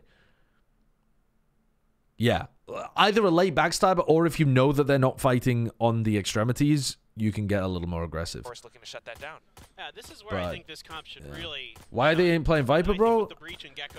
I would assume that they just don't like playing slowly on Bind. The APAC teams have been running these double initiator comps on Bind forever. It is quite meta in the region. That's what Bleed does. Hanging back, playing it safe. Big impact. That's a shame. She's OP. Governor sustaining a bit of damage as I mean, well. she's very good. What's the word? Statistically. Just playing out that time and getting a feel for things. Again, if your team can't play a slow version of Bind well, you're just kind of gonna bang your head against the wall trying to get the value out of her. All right, this is gonna be difficult for Ye now. He needs to call for his teammates to help. Yeah, nice help from Bleed. Lovely help. You see how they were all playing Fountain there? 4 players. Oh, no, 3 players, sorry. 3 players in Fountain ran around to get onto this sight line to try to help and bail Ye out. That's much better team play. You would never have seen that during kickoff. They actively were trying to sabotage each other, I fucking swear. Now, Little Bro... Denying Little Bro there and continuing to just play Showers, I think would have been the smarter play for Jit Boys. Because when you deny Little Bro, you put the spike out in the open, you keep the pressure on Bleed, like they still need to plant, and you're still in Showers. It's going to give Cruz more space to work with. When you swing and take the fight, like, you're just, best case scenario, going to be in a 2v2 retake situation where Bleed's positioning is better, so I prefer the idea of breaking Little Bro in that spot. Not there at all. It's shot down now. He's running out of time. Has to go in, but pretty soon it's going to be a big old peek against him. Way too many players to deal with. Gotta be honest though, I'm not minding what I'm seeing here. There's mistakes, but I like the ideas and I like the building up of the team play from Bleed. Those classics. Thinking about another teleport here. Yeah, they're just gonna bully their way through. So they're just playing for both ult orbs around the map, hoping that they catch them with the Showers Crunch without any info.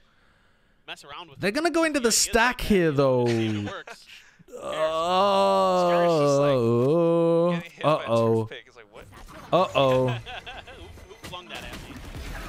Okay, Ye gets the first one. 3v2, they should be able to convert this still.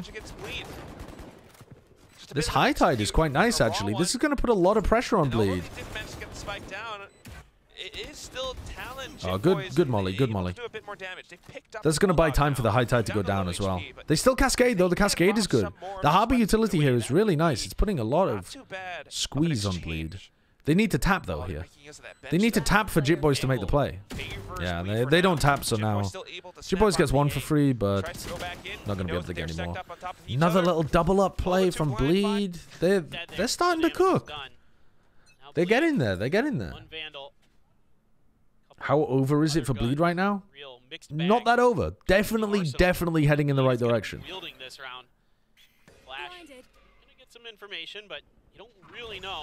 Stun, Gecko, trying to play fast to see if they caught somebody there. But you see how obvious it now is that they're playing B long? They've, just with that one little set play, if it doesn't get the kill, they've given away that there's 3 players over here towards B long, which will potentially allow Governor to try to make an aggressive play, and it will keep 3 players over here on the defense. So if Bleed want to play the map control game like this, they're going to have to be very conscious about the information that they're giving to their opponents. I'm a little bit curious about the off angle that Surf is playing. He does have support from his teammates. The angles are pretty good for now. I feel like we're getting an influx of people who were insanely rude towards players in Sliggy's chat and got banned from him for it. Very possible. An attempt. Whoa, what happened there, sorry? Are pretty good for now. What? 1 teleport from his teammates. The angles are pretty good for now. I don't think Darion meant to teleport. 1 teleporter. A bit risky from Darion. I think they're trying to sell a fake. I'm pretty sure, like, you look at the fucking expression on Darion's face. There's no way he meant to do that. He's just potentially thrown away their bonus round. They did get a pick on ban on the other side, but now they're forced to exec without the breach utility, which is going to make this way weaker. Now they're going in for it along with the wingman. Scary dies. Cruz gets 2. I don't think Zest realizes that Surf is out already. No, there's no way. He's giving this away, but they know where Zest is, so. Alright, but the economy is still good for Bleed, and they're about to get up to some ults, so this next round is going to be huge in terms of the ults on both sides. Huge. Great anchor. Yep. Big mistake from Darion, though. How do you just accidentally walk through a TP like that? For the retake as well, and especially Surf. I mean, still. Stun over towards Showers. So looking like they're going to take some Showers control. Talon realized this. It's a very, very old idea. From like literally 2020. Boombot to try to take some hookah control. So this is where it's nice to then just group up and go for a short exec. If Bleed can catch some of the Talon players with their execute potentially. They And can really they're break finding the this round open. timing. Talon, if they're They're able being to a dodge little it, bit slow here because they've got away for Zest. a really But nice you setup see on that the it's quite a retake. nice timing. And the reason that this is a nice timing is these players on A are worried about showers. So everything goes quiet in the mid round here at 1 minute on the clock, right? And the B players are looking to re-explore hookah because that's the area that the attacks have taken. The A players are looking to re-explore showers, and the exec is coming down short. So they've kind of cleared this path for themselves. They've kept 3 players over towards B with the hookah pressure, and now they can set themselves up for a nice fast play down short. Getting a good placement on it. Redler's got to Wow. be a bit worried. He does get caught, but you need to be execing now. Go, go, go, go, go, Ye. Go, go, go. And then Ye comes back in for the attack. Thrash being sent out Push to get onto a little bit more Governor. space. Governor You should very get a free aware, kill but here onto spotted out Governor. Scary. Oh! Scary. Scary's head with the left hook, and No. it's gonna be Governor now is getting Ye crushed spotting between a him. rock and a hard Well, place Governor there, and you has let his him option to escape. route back towards A short. The rest Oh. of Now Bleed it's stuck fucked. inside of the Now lamps it's and completely fucked. just trying to hold off some of these angles. Wingman goes back into showers. Okay, the fact that Governor gives away his life there Ye still able to hold down does the actually now give Ye back a to support chance. the rest of the team. Talon has to The push problem up is, together. this play coming down short is really difficult. What a follow-up. What an attempt at a follow-up, I should say, on the Dizzy.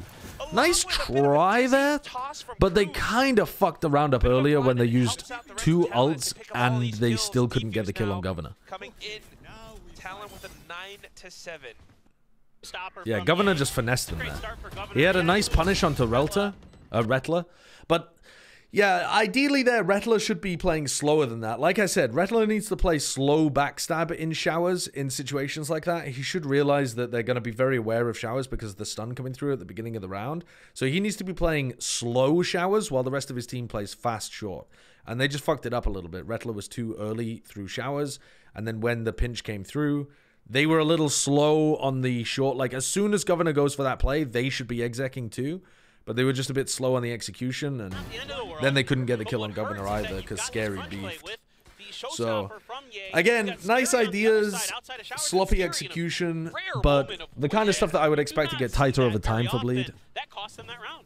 Not when they know that Governor's on the other side too, especially. Yeah. But I mean, credit to Governor for the mechanics and pacing at which he makes these plays happen. Yeah, this looks like a clash between 2 very starting to anticipate some of these mid now. They're teams, playing that slow game. but that's Very not close bad game, because catches. I thought this might be a complete horrendous Boys clown coming back fiesta. in to do the same thing. But it just looks like 2 mid teams with some That's Pacific Valor alright right there. ideas and Aggressive some and fumbly off execution. angles where your opponents might not expect it. It probably isn't literally mid-table because there can't be that many teams that are worse than this Anyone in watching for the Pacific. first time, that's but what we do. That's what we do here. It's yeah, it's not car Although I crash will say, Valorant in my opinion. Lotus looked a little It's more not toilet bowl. Yeah. normal. It's just a lot of mistakes. A little. But the ideas are not Might have been a stupid, little and bit the wild. execution mistakes you can understand like where they're coming from This because smaller map, so teams definitely wanna the teams get have just ahead made of things. changes, or at least Bleed have just made changes, and Talon are still a Gabe fairly new making team. use of whatever he has to pick up the alt orb, just whatever little Yeah, wins like he can DFM, pick up. Global are at least around this level, if not Zest. worse. Able to There- retrieve a It could be a middle of the. It could be a mid-table. Thrash to deal with potentially, game, even if you're able but to get this plant down. I would expect Yeah, it to you be do a have bit an orbital below strike. mid-table. Oh, I'm worried about time. Yeah. I mean, I think yep, I was going to say, I'm pretty sure that Mosh is in a good spot. Why do you to think stop Breach's it. win So rate now you against gotta get a player non-Breach there, comps is get it so down bad? test.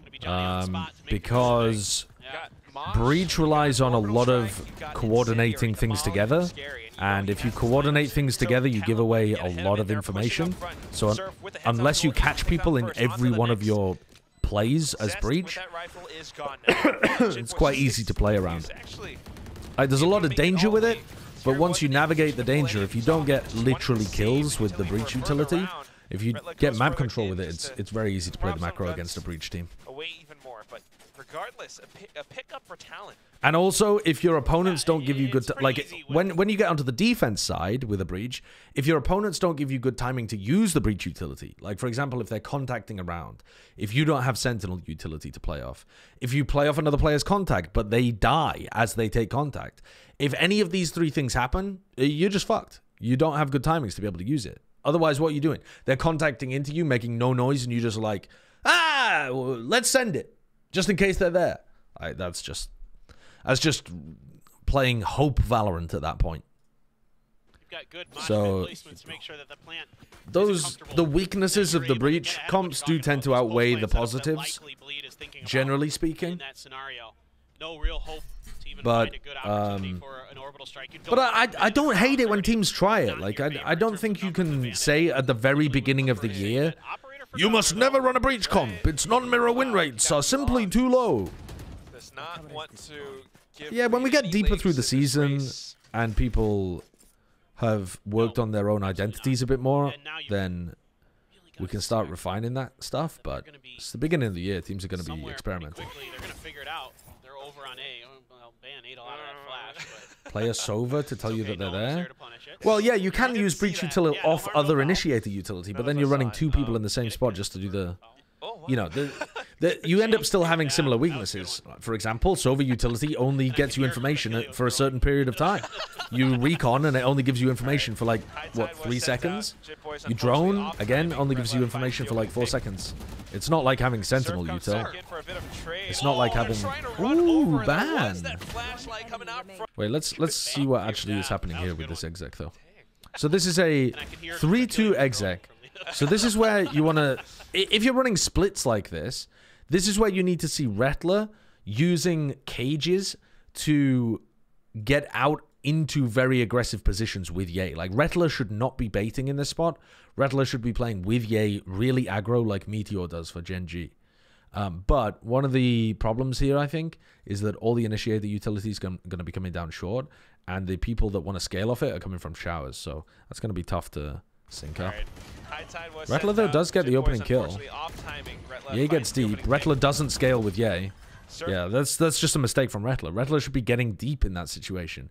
Yeah, I know you're playing fucking Cypher, but like, your trips are up.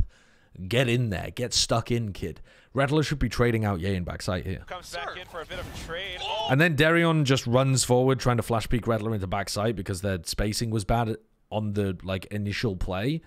Ye's timing is good to follow up off utility. Rettler's timing is bad.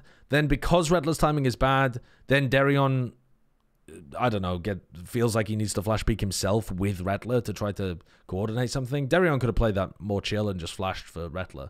But yeah, now they're swinging into backside, and they're unfortunately just kind of feeding through now. But you can certainly make an exec like this work if your execution of it's better. Wait, they might still win this. Because they have Thrash to work with, too. They should win this round. Only has an op. Oh, no. Turns away. There's the Thrash out now. Uh-oh. Uh-oh. Turn around, bro. Governor's going in for the knife. Oh, swaps over the shorty. Wow. A little bit too late. If Zest had turned the Thrash around a little earlier and leapt to preempt it, maybe he could have got the detain. But the fact that, dude... The fact also that he's a little bit weak, isn't he? So the shorty is more likely to kill him. The Thrash out now. Oh, but it leaves him open. Governor's going in for the knife. Oh, swaps over the shorty. Zest realizes it a little bit too late. Like you could stop me. Just cancel? No? And Yeah. just punched and punctured through. He just thinks he's going to be able to get a faster timing than Governor. 11-7, 1 point away from map. Teleporter or something where you give yourself the space to really do that, but in that corner, because it's so fast to rotate through U-Haul, Just run out with the yeah. No, I mean, Governor, opportunity because I think Zest's Gecko looks like it needs quite a lot of improvement, though. Not just that round, but like the way that he was going through the TPs earlier on, too. And the pressure that he's applying on the execs just doesn't seem great. If I was going to highlight one player that looks like they need to work on what they're doing more, it would be Zest. Which is a weird thing to say, because normally Zest has very, very solid ideas of what he wants to do. Yeah, he's dying with his utility still available a lot. Show us what they've got. Yeah. Whether it's the compositions But also or there's a lot of players execution errors just in general. experienced or not on certain agents. There is a bit of an adjustment period to both sides. But it's so much Their better than the talent previous is doing bleed. a Like, little it's bit actually better on night this and one. day. Surfing on off angle, he Individual has been mechanics. good. Finds the first pick. Ye getting the Aftershock, entry off forces the Cruz TP, has been taken Rettler down, can't and that would punish. be a big pickup for Bleed. But they can pause Punish here. on that TP from Rettler's trying to make something happen. Don't like this. Don't like this. He went 1 for 1 actually, which is pretty decent. And he knows that there's 2 more over towards A, so they can go into a B exec right now. Jitboy's reading it, so he's calling the rotate. Still kind of considering if there might be a double stun, nade. Cover stays tucked away. But here comes the hit. Good high tide though. It blocks off so much. They trying to push through at the same time. But look at how Ben and Jitboys just have the.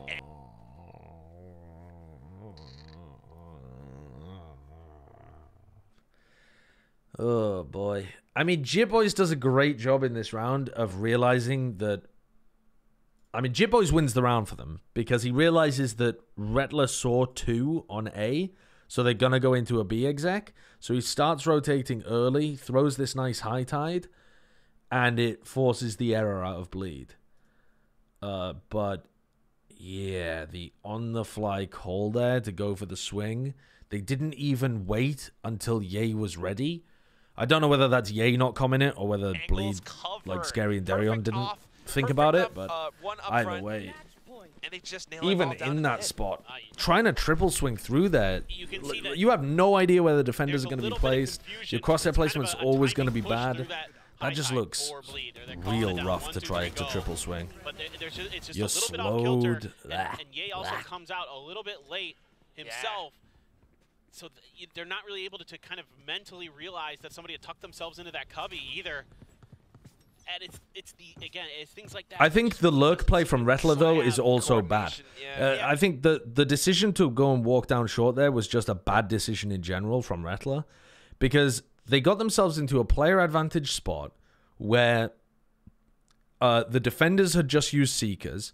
There was 40 seconds on the clock. They could have just slowed down the round and forced out the mistake from Talon, and instead Rettler just decided to walk down short to try to find a timing that didn't exist. Coordination and also like kind of mental awareness, you know what I mean? Like those are things that take time. And you can see this is still a little bit of a work in progress. Little eco round strategy from Bleed. A bit of a half buy, that mixed back. They're just going in for it, trying to find what they can. But at the same time, I mean, you've got these ultimates on the side of Talon. Jitboys has been doing such a good job at timing at some of these. Scary, wake up. Scary. I think he's heard it, but, you know, not quite. No, he's exposed from heaven. So he wants his teammate to go in for it first. It's quite difficult to deal with there, though. That Harbor ult is very powerful. Right now. Rolling Thunder was committed, but to no effect. The rest of them could Bleed have been a little faster there? Could Scary have been a little quicker in terms of throwing down smoke utility that was useful for him to be able to survive that? Probably. If Bleed were fast enough, they might have been able to smoke and still get out the B through the TP. Not quite able to fight back. Ye with nothing but a judge. Shot through, sniped down by Gar. I would give Bleed a C- on their report card for Bind. It's like, it's a scraping passing grade. Like, it looked competent enough that it wasn't utterly silly, terrible gameplay, but it had quite a number of holes in terms of the execution of what they were doing.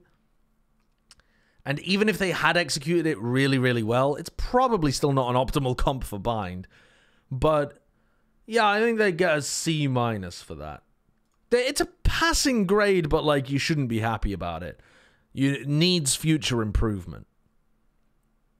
Yeah. Let's have a look at their icebox then. They ran solo Harbor icebox. Wow. That's intriguing. That is very interesting. It looks like, okay, he's going to move over to the Viper as they're going for solo Harbor. Solo controller Viper here for Icebox. All right, let's think about this. Let's think about this. So,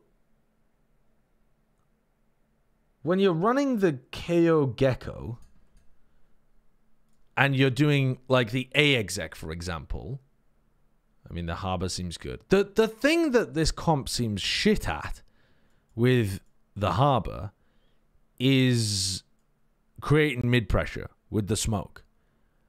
Because anything else that the Viper's doing with the wall, the Harbor should be fine with. But if the Harbor tries to do stuff like cascade mid, cascade here, high tide like this, you can only do those while you're in the area. You can't be all grouped up, ready to go for a fucking 5-person hit into B and still apply mid-pressure. So that's the value that you're missing with the Viper, is the ability to apply mid-pressure even though you're not there. But then anything else in terms of an actual site exec, you should be... except that if you go for something like a Harbor Wall like the Viper Wall, and then you try to flash dizzy through it into Snowman, you're going to be slow when you push through it. So if your plan is to flash through your own smoke utility, which is a pretty common concept with the Viper, you're going to slow yourself. So instead, you're probably going to end up doing a lot of like high tides like this and cascades back here and stuff. Okay. Let's have a look. Solo Harbor for Bleed. On both sides. I can see the idea, like you want the cove on the attack side to make it easier to get the plant down. You feel like it's better for the A exec maybe because the Viper doesn't really offer that much on the A exec. And the cascade can be really useful for pushing away Oppers down B and A. But I think there's some serious weaknesses here too. And also, I wasn't even thinking about the defense side. I was thinking of that purely from the attack side. On the defense side, not having the Viper Orb and the Snake Bites is going to make it pretty...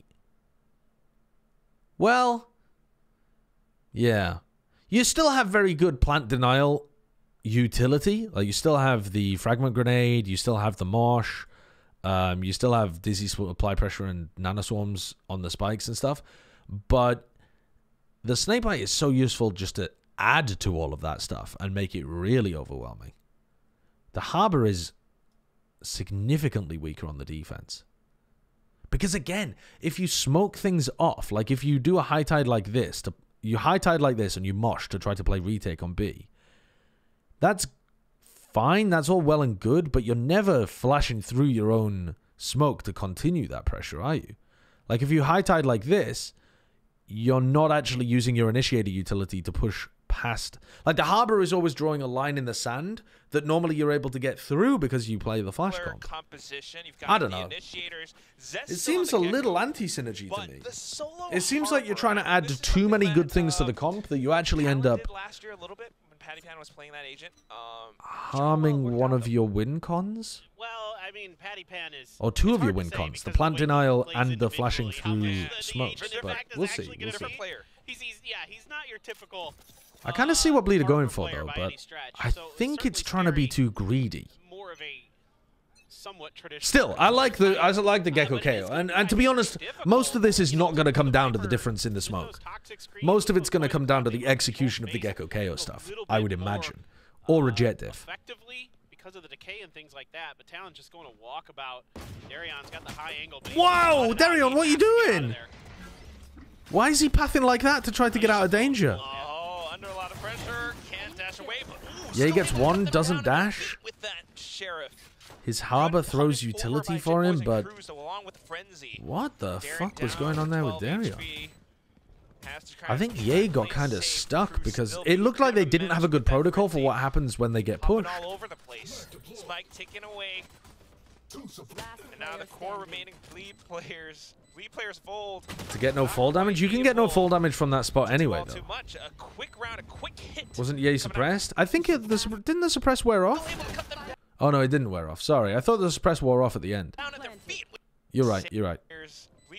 I think Ye got kind of caught there in that spot, though, because of how Darion played it, too. It just looked so rough, the way that Darion was just walking into everybody as he got out, instead of trying to drop off the top and then play a crossfire with Ye. Talon kind of has with this push so many angles. Yeah, Like you take fall damage up top because of a crouch jump bug. If you just if you stand on top of there, jump once, and then just fall off, you don't take fall damage. It's really weird. Again. Bleed gonna 4-stack A and leave Retla on his own over in kitchen. Serve with just a ghost. All right. Is C9 good or Lev cooked? I wasn't up for their map. I would say mostly Lev are cooked. If you want to put it as simply as that, mostly Lev being cooked. You certainly don't want to run into this. Yeah, you can jump once just at any point while you're up there, and it'll reset your height, and then you can drop at any point, and you won't take full damage. I should make a short about that. Most teams are going to want to make in this situation is to say, okay, well, but then I've been saying forever that I should make a short about that and the Omen ult thing, but I never have. More guns there than we'd like to deal with against an eco. And a good call. Let me just skip this. There's no danger here. Means, Oh, let's have a look at what they do on the eco retake. Manages to so they throw a high tide. Yeah, that cuts off those green players. Scary gets two. Rattler's in a good position for the rest of his team to play off, but then swings before the rest of them are ready. Wait, they're popping. Wait, they're popping off. There's no way Jitboys wins this. Nice. Alright, so they just gave away a player on A, and then Scary dinked two of them. It's just gonna be that cove to block bullets, and there, the harbor actually did provide really good value as well. They were all forced to play in front of it and all got kind of caught in the same area. Kind of find the right timing for it on these retakes. You're gonna give yourself much safer defuse. That knife catch is 5, I think. Good use of it. Now maybe 4. Outlaw. Ooh, missed the first, finds the second. I think he missed the first because he was doing the crouching stuff. Up as well. Talon knows that they can't quite challenge this. You can see their but let's just skip the rest of this. Good attitude about it. I mean, yeah, look, you're stuck in spawn. What's the game plan here? 99% dead. Wow. Whoa, whoa, whoa, whoa, whoa. What have they cooked here?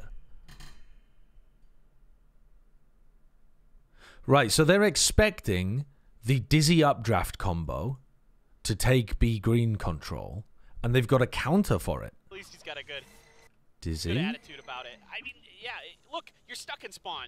You know you're... Oh, no, it's not. It's not just a counter to the Dizzy Updraft. It's just a general reclear strat. So they flash Dizzy. The KO flash comes from here. Then they Dizzy up in the air. So there's a KO Dizzy, yeah, like a flash Dizzy combo here.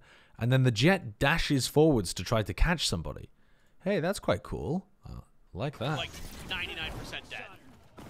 Ooh. They didn't quite catch the kill, but that is nice. Just pretty good awareness of trying to take space up over by green. Like what Talon might be doing, using the Dizzy there to take a little bit of space towards B green, and they've got a setup for it. I think Bleed have actually been quite unlucky in Bind and Icebox, that they've had some very nice ideas for set trap scenarios like this, and they just have not been getting the kills out of it. If you run that round 100 times, how often does EA get the pick? Like, some decent amount of the time. I mean, Governor's just blinded up, kind of flying through the air. EA has to hit a pretty tough shot, but get close enough there. I think they've been a little unlucky not getting value out of these nice ideas. 4 right. Thank you for the 4 months. He's able to take Ye down under the tube. Catching Ye, trying to nice thing to bring out on the bonus round, too. There's no hope for it. Or what is now the bonus Still has round. his utility around the site, though, so now finally lets them go. Unfortunately, the spike goes down first. So it's going to be that retakes game. I mean, it's really cool that so you're retaking now without Ye. Jitboys on the lurk. Yeah, so here we see a weird scenario, which is that you have a KO flash, you have Mosh, like you want to be applying pressure in front of the harbor wall, but you've kind of locked yourself in as the retakers.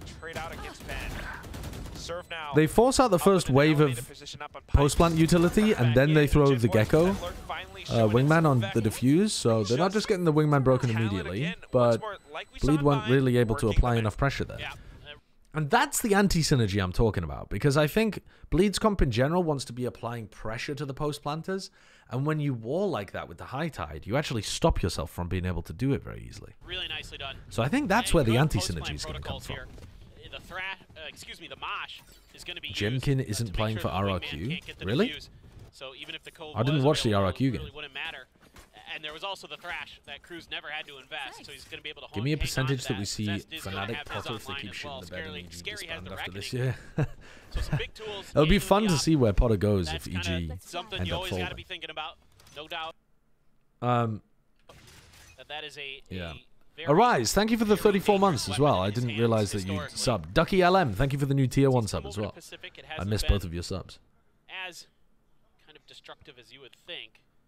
Ye getting posted, but on the low ground He's here. gotten a lot of Has got information Darion here. watching his belt. The thing he's got to worry about is a Darion belt. leaves. Darion just left. This is They're expecting him to be very hit. And it looks risky, like but they're relying on the read fact that this it's quite well. Yeah, a offensive full side, B not hit. Too much around A.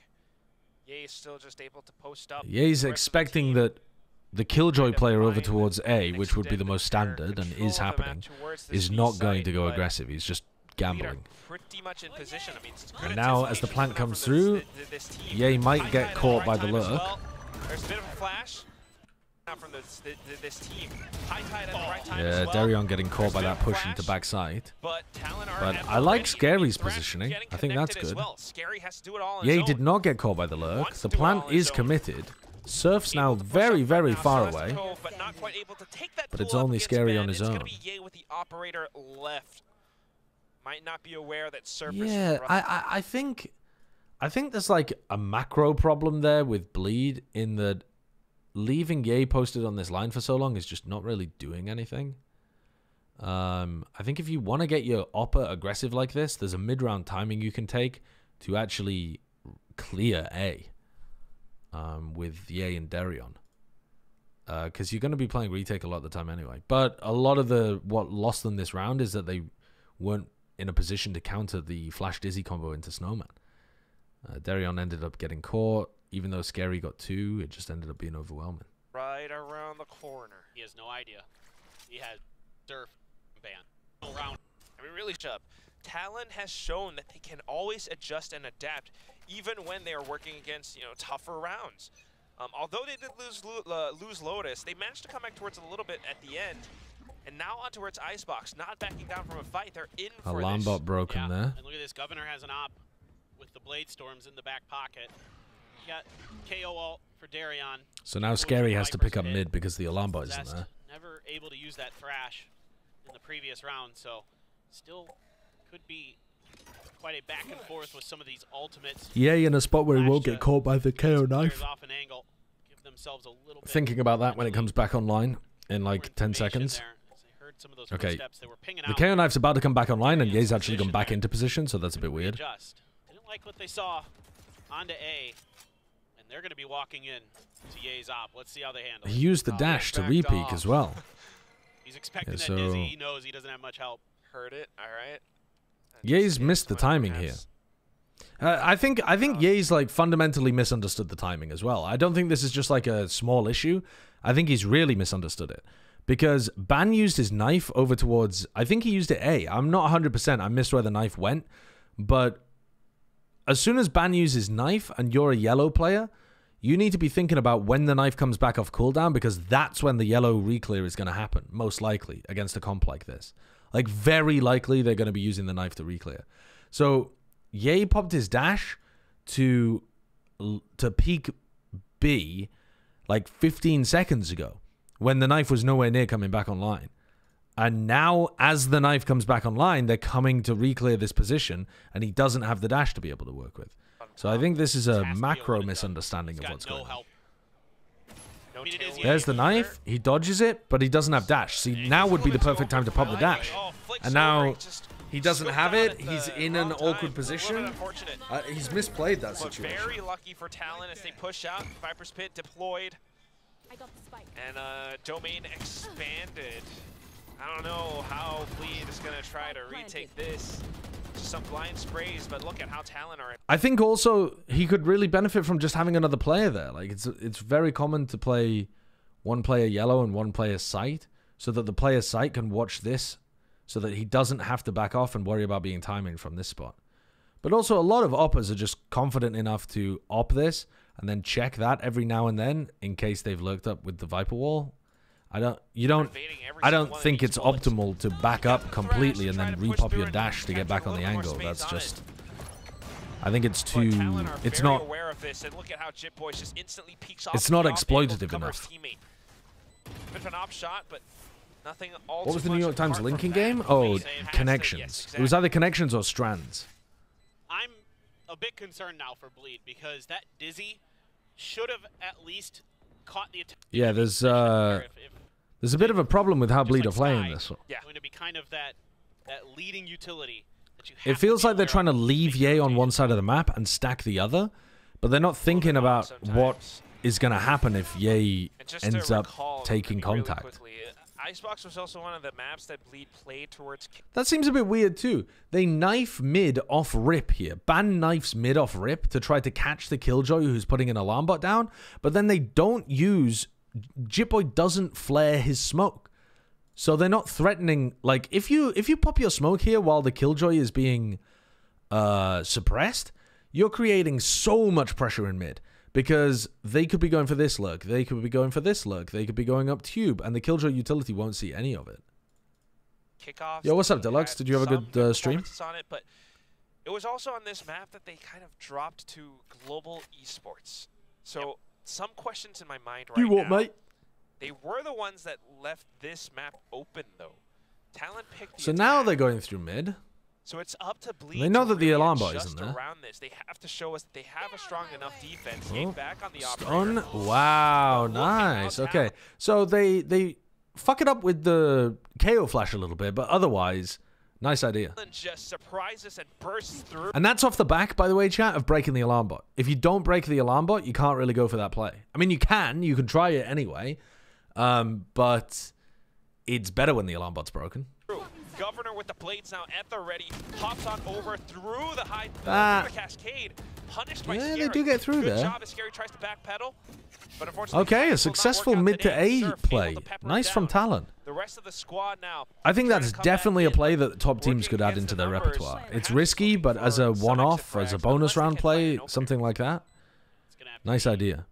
As long as you don't always do it by knifing mid at the beginning.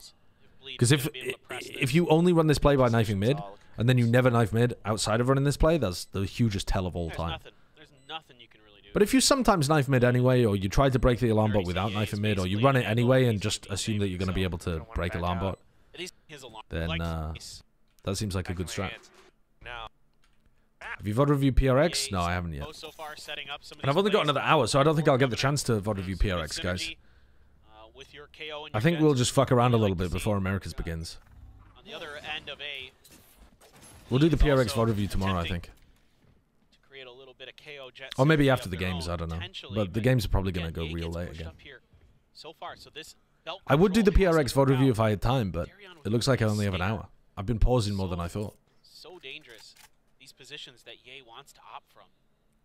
Yeah, the range for the Stinger, not exactly the best thing. At the very least, Talon aren't exactly around A just yet.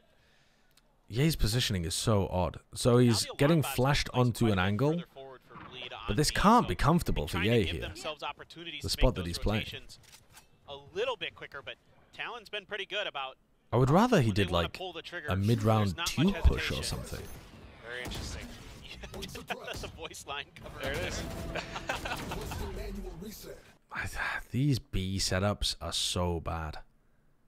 Good call on the null command as well, so teammates can pick him up. Unfortunately, chat, they're getting a failing grade for Icebox so far. Double lurks in the form of Jitboys as well as Surf, and they're kind of watching each other's backs. This Lotus was a C+. Bravo. Bind was a C-. Shutting down some of these rotations. Ye's operator has been taken And this is off currently of his looking like a hands. D. This was from Bleed's timeout. Combo there. Hey, that's the one I'm thinking of as well. It's just everywhere. They're winning these battles.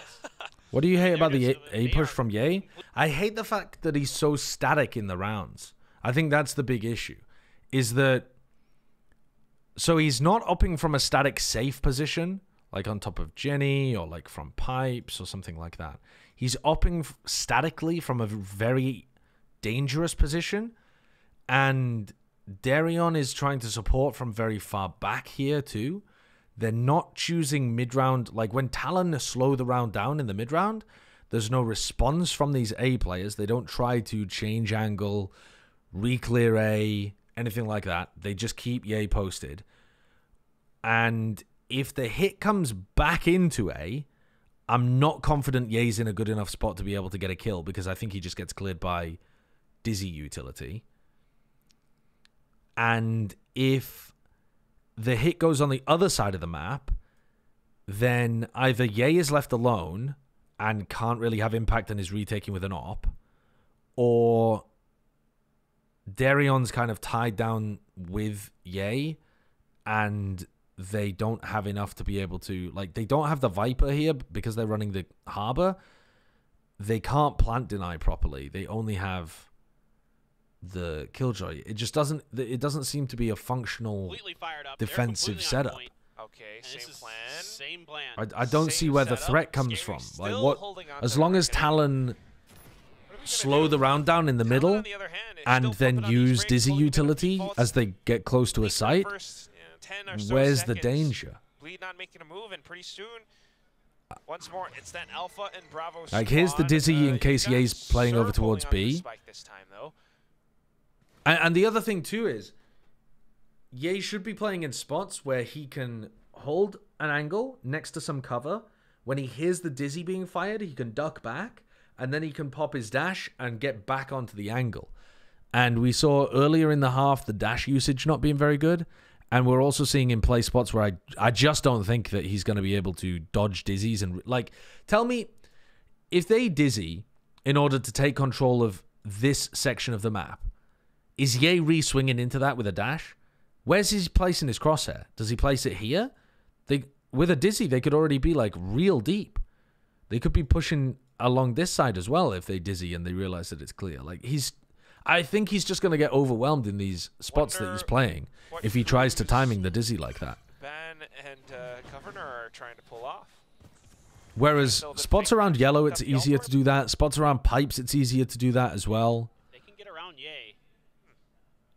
Jenny, you can do that a bit as well, because you up on top of Jenny and then you drop behind Jenny to still get value as they go into A. This time, though, okay. He manages to get one. Reloads, pulls out. He pops his dash, though. Oh my god, what am I doing? Governor creating a... Might be his time to shine. Gets up the first one. He pops dash here when he gets pressured by Surf. Reloads, pulls out. I don't think he's re-peeking into that. I think he's just going to waste his dash. Governor creating a little bit of presence up around the B site. Reckoning has been sent and spent. Yeah, he's just wasted the dash. The rest of them now going in for that quick mid to He almost got punished, though, and he did get some value out of it, so it's still a 4v4. Good little flash. Oh, wow. And unfortunately, the B players are just getting eviscerated. Taking down Retla really quickly. Very safe. Yeah, it really isn't all on Ye, not by any means. I don't think Ye's playing these positions amazingly by any means, but I think Bleed also just don't look like they have good defensive setups in general for this map. They're not really playing off each other very nicely. It's too easy for Talon to get into spots where one flash exposes a player in a bad position, and the teammate, if they have a teammate near them, has to swing into a horrible spot to try to get the trade. These defensive setups are not it. Talon's doing a great job baiting out these ultimates, baiting out this utility. Ye does have the Blade Storm. Yeah, I agree that the point is that they're trying to design these setups so that they can leave Ye alone and 4-stack the other side. But he needs Darion for the start of the round and some of the middle of the round. And then he's staying in situations where he can get timing as well. I don't think he's playing in sound spots. Now, because after this, you're starting to wonder, are they going to go into B? And also, playing aggressive supported spots with Ye is like one of your win conditions. Another spot where they get overwhelmed after getting the first pick. But this was an eco. Very sharp with it. Darren coming in for a bit of trade. The Thrash able to connect and land as well. Yeah. No reads for Bleed. Although we have some kills, no explosiveness. Why? No Why isn't Saichu in NA? adjustments. The reads Because against I'm not whatever Talon's trying contracted to pull off. work for the first couple of weeks. I agree. I agree. And you're not seeing those incredible multi-kills, that display of technical prowess that you're used to with these Bleed players. Ye's not getting active enough around the map as well. Like, if you watch Durka play this map, he's constantly moving around. I know that...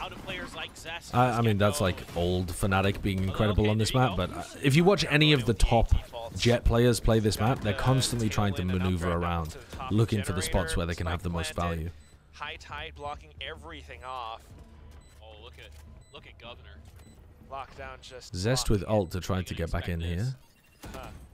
Governor's in an aggro Surely spot. they have to, but if not, at least a couple of players going down. Oh, there it is. Ooh. Such a big burst. 2 players. And Talon's aggressive post-plant positions pay huge now dividends. chiming in as well. Right now. And now you're going to double Double op Yeah. setup from You're gonna Jitboy and double op Ban. his talent. Why not? Last round of the first half. Let's go. Yeah, Ban one away from another null command. So he just gets that one pick. So now they go for the mid-round you can repush of Tube. potentially They haven't gone for this shut at any down of point. those big ults that are They sitting dizzy in over the Bleed's hands, top 'cause they've got for 3. Ye to get posted, but I think that makes it very He wants to obvious. pick it, but unfortunately, Yeah. he's the one who's getting picked instead. Governor gets They were so the ready for that. blade They storm were off of so that. ready for that. They have the option to swap back to the rifles. The dizzy and then the flash just telegraphed the Talon play that just- they were going for. Absolutely read and anticipated that. Perfect. Every time, every step since Lotus has been Talon ahead. They've been 2 steps forward after going 1 step back. Zest, you insane wizard. Oh my god.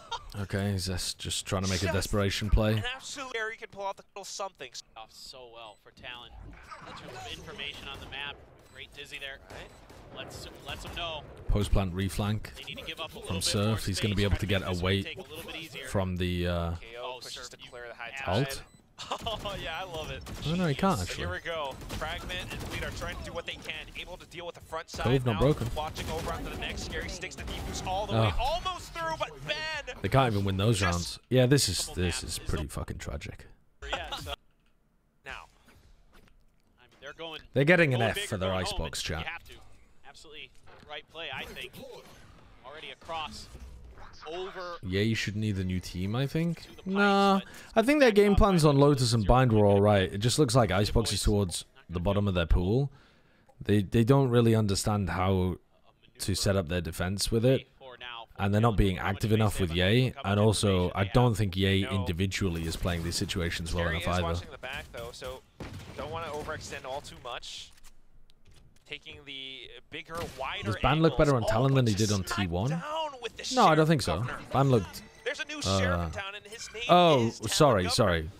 I was First time misunderstanding. now, I thought you after meant getting that bit of the contact, Ban wanna looked come back in in for a bit of when he was trade. playing in North Cruz America. just Yes, he looks jump better peeks than he and did gets when he was all playing the in T1, I information. think. Talon are But in control. he's still... I think he still played his best. I can't even remember what team was he even playing on when he was playing in NA.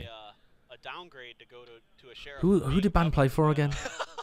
In this I don't know why I case, can't remember. I think casted they'll- I like think they'll take tons it. of those I think games. it's totally Knights.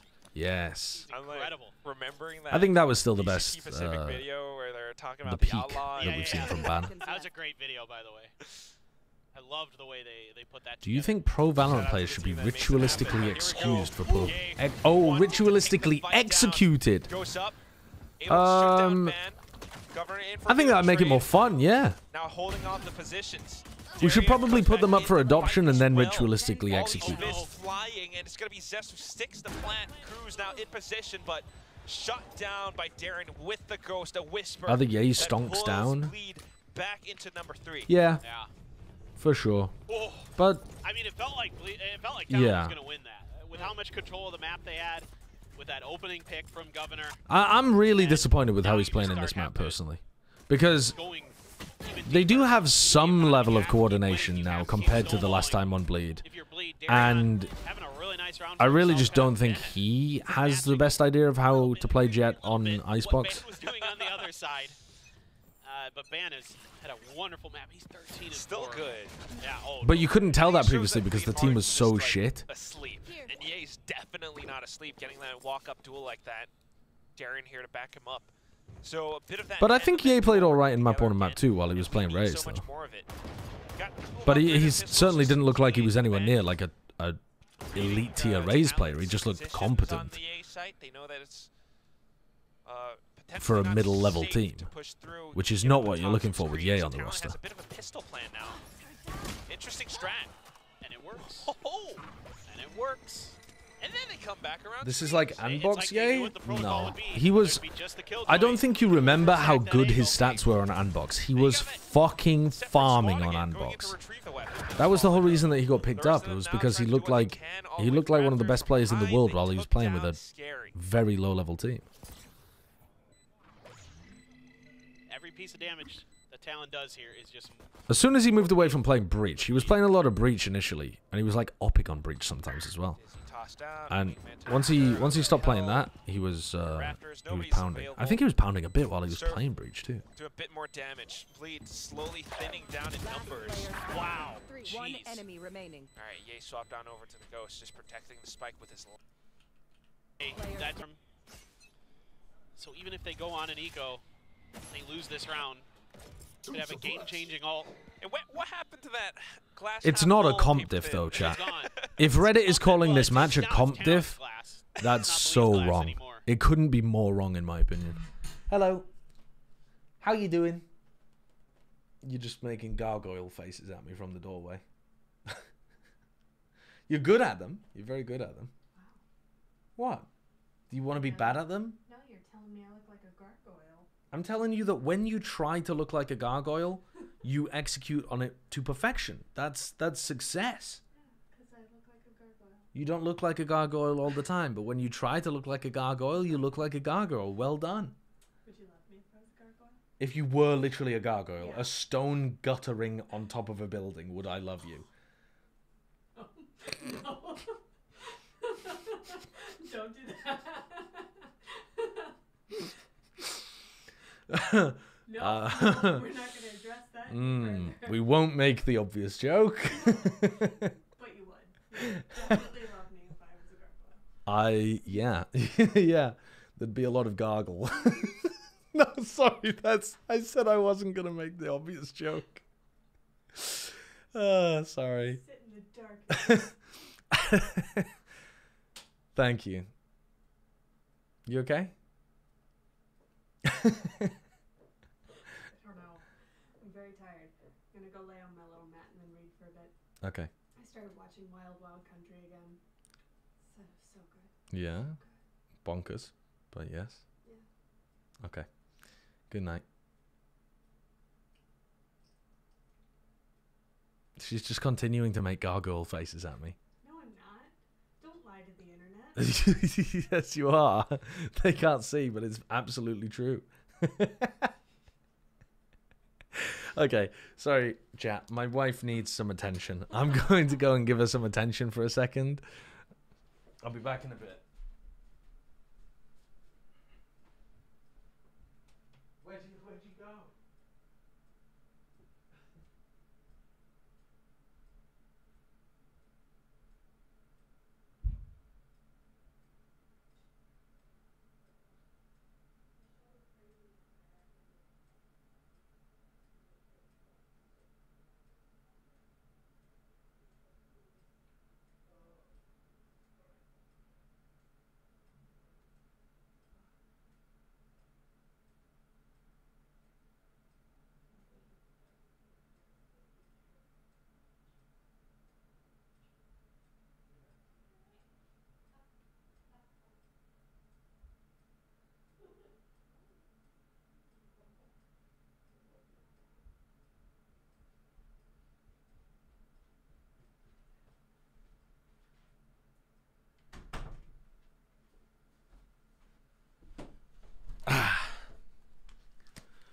Hello.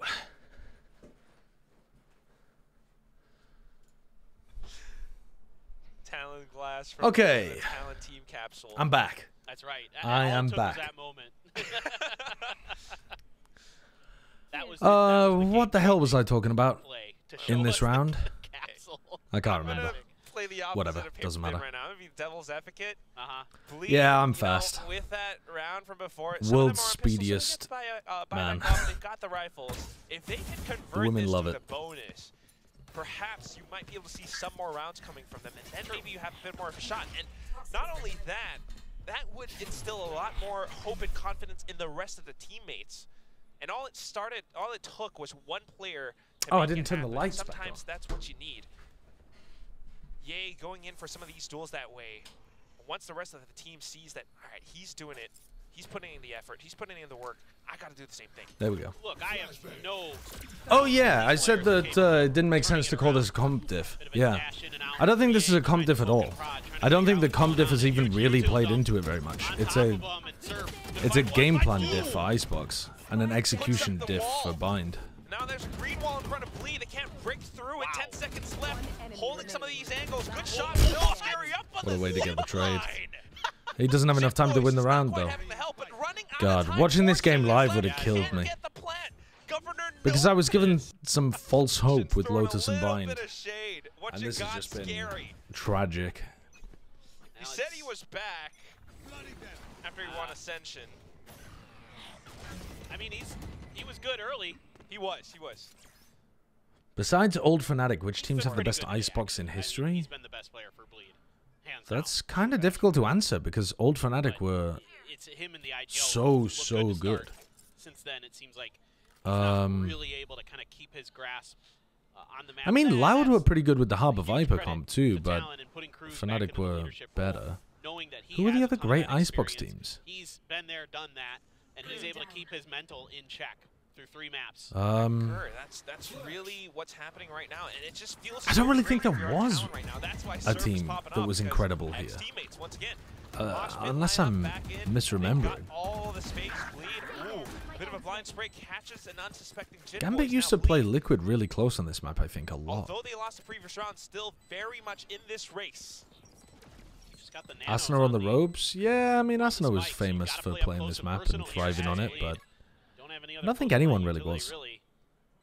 You do have a reckoning, and it's gonna just be a save for Talon. Yeah, this is How right. good was This is Old the correct Optic? play because Actually, Optic were kind of look crap here, yeah, but Ye look at used the to farm. economy, and look how many rounds you have ahead of you. Optic used to get kind of rolled, but It's a long road before Bleed even comes close. Ye would Making dominate. this look like it's a Furia? Yeah, true, actually. Furia were really good here. Defensive angles up on the A site. What are they gonna do next? Jit Boys and Surf maybe gonna have a lot of pressure in their face. Jit Boys seemingly took that 0 point. Heavy setup for taking B main Kinda control. curious, trying to bait them around into this crossfire. Pretty quick. I'm not huge on using the knife there from Darion. I think using the knife would be better So this is for gonna be a pretty tough take. These Yellow, ultimates, but if they're they gonna- instead if they they're flash gonna and come out, dash they're in. gonna have to hit, and they're gonna have to hit hard. Oh no, not like that. And look, this is the kind of mid-round timing that Bleed were never taking. This is you know that the main stack of these players is over towards B, taking B control, so you can actually push up and try to apply some pressure to the KO, to the Killjoy, that is probably going to be playing a passive position somewhere around here, and instead Ye was just standing there the whole round. Off timing. And this just changes it so much. Now Bleed are forced to commit to the B hit. They probably wanted to anyway. Push up onto the B site. Alright. Scaling off the... Just pushing through your own smoke to get into kitchen. I don't know why Ye was pushing so far ahead instead of trying to fight Talon as they got back in. Cuts off mid. Tries to hold it off. Oh god. Zest still alive, has the thrash, needs to play for I mean, the exec time. itself looked alright, Tries to stay alive but too. then it just They didn't might not seem to know have Scary's still here.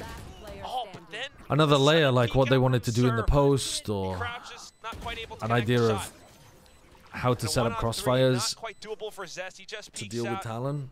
trying Looks very half-baked, this map from I mean, the Bleed. trend of it right now, it's as these teams try Val has to pull changed off so some of much these since flirts, release. Yeah, it doesn't has. quite work It out has. for Bleed. Meanwhile, you got players We're like still Surf and Jit planting. Boys just We're still working so walling well as a and duo. Look at how they're planting, positioned again on often B. with a Sage on Icebox. Knowing that, Many all right, large Bleed's yogurts gonna try to you go could for $1 million per yogurt eaten. How many could you handle? $1 million per yogurt eaten. How big is a large one? You mean like a pint? Like a pint-sized tub of yogurt, and I have 24 hours to eat as many as I can, how many could I handle?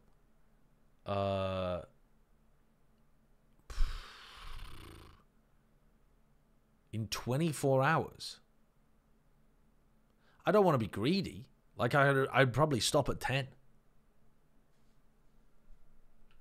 For this, both teams rotated over. Governor trying to set up a bit of a flank.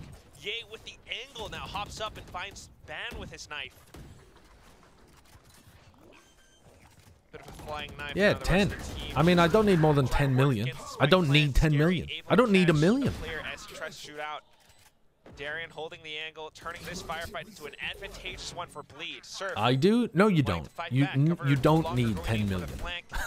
Too many players ahead of them. So it's going to be back to a save. We have the advantage. No need to do all too much.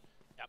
I love that the you do with the 25% rent increase? They don't need to give any extra to Bleed. There would still be quite a lot of money left over, even after the rent increase. A lot of knowledge in where that high tide is going to be for Ye, knowing that he has just enough. Yeah, a large pot of yogurt's roughly half a liter. Yeah, that's what I said, a pint. Out towards Snowman. And then Scary getting a big pick on the Jip Boys. I don't really get what Bleed's coaches were trying to do with their bind and icebox comps. Do you have an explanation? Yeah, I talked about it at the beginning of both of the maps. You can go back in the VOD and I talked about it for quite a while. I think they're making some, like, there are sensible ideas behind the compositions, but they also have clear weaknesses, and unfortunately their execution just wasn't good enough to take advantage of the advantages. But to be honest, this map hasn't been anything to do with the harbor. That would have been a huge turn of economy, right? Like, you're able to keep your gun in that situation, things like that. But there's like a couple of moments where the harbor has been a detriment, and you know, maybe one or two where it's been useful. But you could make this work if you had a better setup. Because Lev and Loud both lost yesterday, 100 Thieves are in a good spot to actually make Shanghai due to the groups. Yeah, if they can win today, it'll be huge for them. It'll be enormous. Do you think Lev will implode now? I mean, they did play quite badly. I was surprised at how unrefined it looked, TNV. If they keep losing like they did against C9, then yeah, I could see it happening. I'm seeing where you're coming from. Souffles, thank you for the 20 months. Didn't see anyone though. No. Talon putting themselves in position. Just setting up for it. Kind of revealed his position here. Cove going to be used this time to make sure the flank. Look, I mean, they're getting value out of the Cove here. Instead of going aggressive with their initiator utility, Darion has one flash. Do they flash and fight left at some point here? Like, Darion positioning himself over towards... I feel like everybody is mispositioned here in the post plan. I would want Ye over towards yellow, Darion over towards green. I would want Scary in a position where he can stay over towards yellow as well. Everyone's going to get flushed out by the mosh pit here. This mosh lineup is absolutely going to fucking roll these guys. And you need Darion in a position where he can flash for the others to peek as soon as the mosh comes through. You need to have this kind of awareness of like what Talon are going to do to retake. They're not going to go for the mush lineup though because they have the thrash. They still fight left side. But Surf jump peeks off of it. Now it's going to be down to Ye. Jitboy sticking the deep. And it's just stuck. It's over. That's yeah. That's unfortunate that they played such bad Valorant in map 3 because I actually think there were serious redeeming qualities about their Lotus and their Bind. Even though they lost Bind 13-7, I actually thought they had some clear ideas about what they wanted to do, and they got a little bit unfortunate with some of their trap setups not working, and they also made a lot of execution mistakes on Bind, but that's the kind of stuff that can get refined with more time together. This Icebox, they need to go back to the drawing board. Not necessarily with their composition. You could keep the exact same comp. I don't give a shit. You can change Scary out onto Viper. Fine. But you need to be looking again at how teams are playing this, how they're setting up their crossfires and their like little plays on defense. You need to be looking at the mid-round timings that people are taking. You need to be looking at what like counter utility and what you need to be worried about. Like they're so far away on Icebox from having a good understanding on this map. Their attack side looked like it had a little better idea, but they were basically just util dumping and then going into a normal exec. And then the coordination was off for most of those too. So, yeah, I'm afraid their Lotus gets a C+. Decent gameplay. Talon didn't play that great. And I think you can make some improvements. You know, I might even give it a B-. I might even give it a B-. The bind, I'm going to give a C- to. I still saw a lot of ideas. The execution didn't look that great. But I can see what you're cooking. The icebox is a fat fucking F. Overall, though, Bleed looking like a bottom of the middle of the table team rather than the worst team in Valorant right now. So that's improvement. But yeah, it's not a complete disaster. They would have given him footsteps. Baton Pass incident. Thank you for the 11 already? months. Did you see this already? What is this? Fuck you. Fuck you, I've been mogged.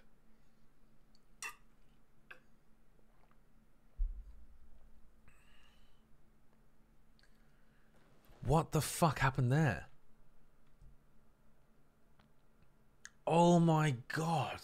Wait, you're such an unholy genius. Chat, can I just point out what they did? I only realized it because Retro pointed it out. I know that the URL of this cow is 6224 because I get caught by the cow so often. So you can change the name in here. You can make it say like Bleed Esports or whatever. But as long as you keep the status number the same, it'll send you to the same tweet, right? And so I've started to learn the fact that this is 6224. This is what they put. They put this. They fucking put a bunch of bloody percentage signs in there, and somehow this links to the same thing. You've just put a bunch of percentage threes in the URL. Why do the %3s not get registered? What? The new meta's just dropped. You've got caught by this before. How do you forget every time? Have I? I've never noticed that I've been caught by this before. Percent signs are ignored by URL parsing? Yeah, but why are the threes also ignored? Because, look, if you take out percentage 3, percentage 3, percentage 3, percentage 3, percentage 3, percentage 3, that's the URL. What the fuck? You made this exact same observation last time? There's no way. I have no memory of this happening. I have no memory.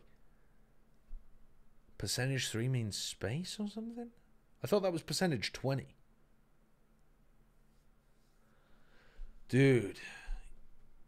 Yeah, your streamer's actually losing it, but I've been owned by the cow again.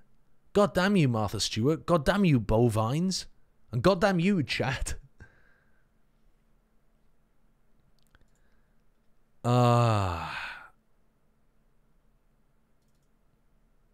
You know what I've realized too? My webcam is very small. When I try to record shorts, it's low quality because the webcam is so small on the original. Do most streamers have their webcams larger than this? How do they avoid it like covering the kill feed and shit? Where's like a big... Is there a big team fight? Like how big can the kill feed get? Boys. Like I want to see a kill feed with 3 things in it. There's a kill feed with 2 things in it. Like I could make this that much bigger and it would still be fine, right? For co-stream. Most streamers have the cam taken up at least 65%. Yeah. I think streamers usually have a slightly larger face cam than what I've got. I don't know. The shorts quality of my face is always really small. What camera do you have? A Sony Alpha 6000 or something? I don't know. Yeah, a lot of streamers use it to cover the minimap, but I mean that doesn't make sense when you're co-streaming, does it?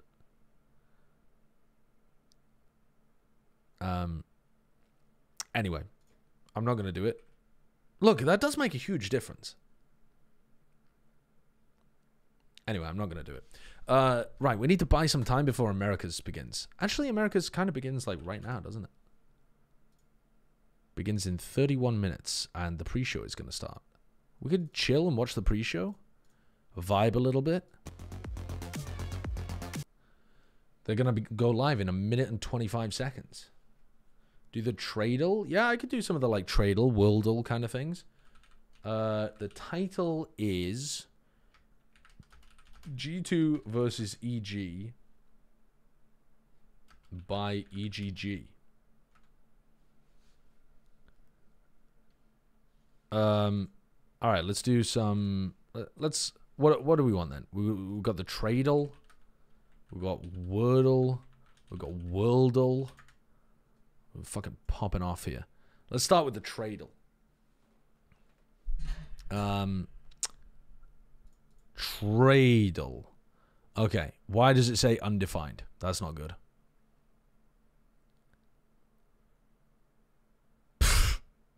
I mean, we can't do this one.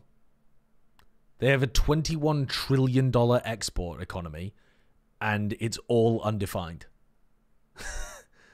Do you think we can guess it just based off the fact that it has a $21 trillion export economy? Let's go for Germany. I don't know how large 21 trillion is, but fuck, it's 7,000 kilometers. Let's go for Brazil. Oh, we're close. We're close. It's 4,000 kilometers. How much of a comp diff factored into Bleed's loss versus Talon? Because I got serious comp diff vibes watching that live. I don't think very much, to be honest with you, Monkey Meatloaf. I think Bleed's loss to Talon on the final map was almost all game plan. I think Bleed's loss to Talon on map 2 was mostly execution. They actually had some quite good game plans. Even though that comp is probably not optimal. And game 1, yeah, I mean, there was no compositional difference. All right, so, I mean, 21 trillion is pretty big, isn't it? But it's not like America big, I don't think. 4,000 kilometers. I mean, can it be like Mexico? It's 4,000 kilometers east of Mexico. What the fuck are we going for here? Is this a Caribbean island?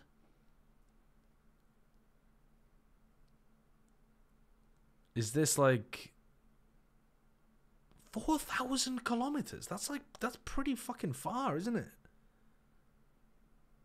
Oh, dude. Wait, no, that doesn't make sense. It's northwest of Brazil, so it's not across the Atlantic. So it's got to be something in the Caribbean.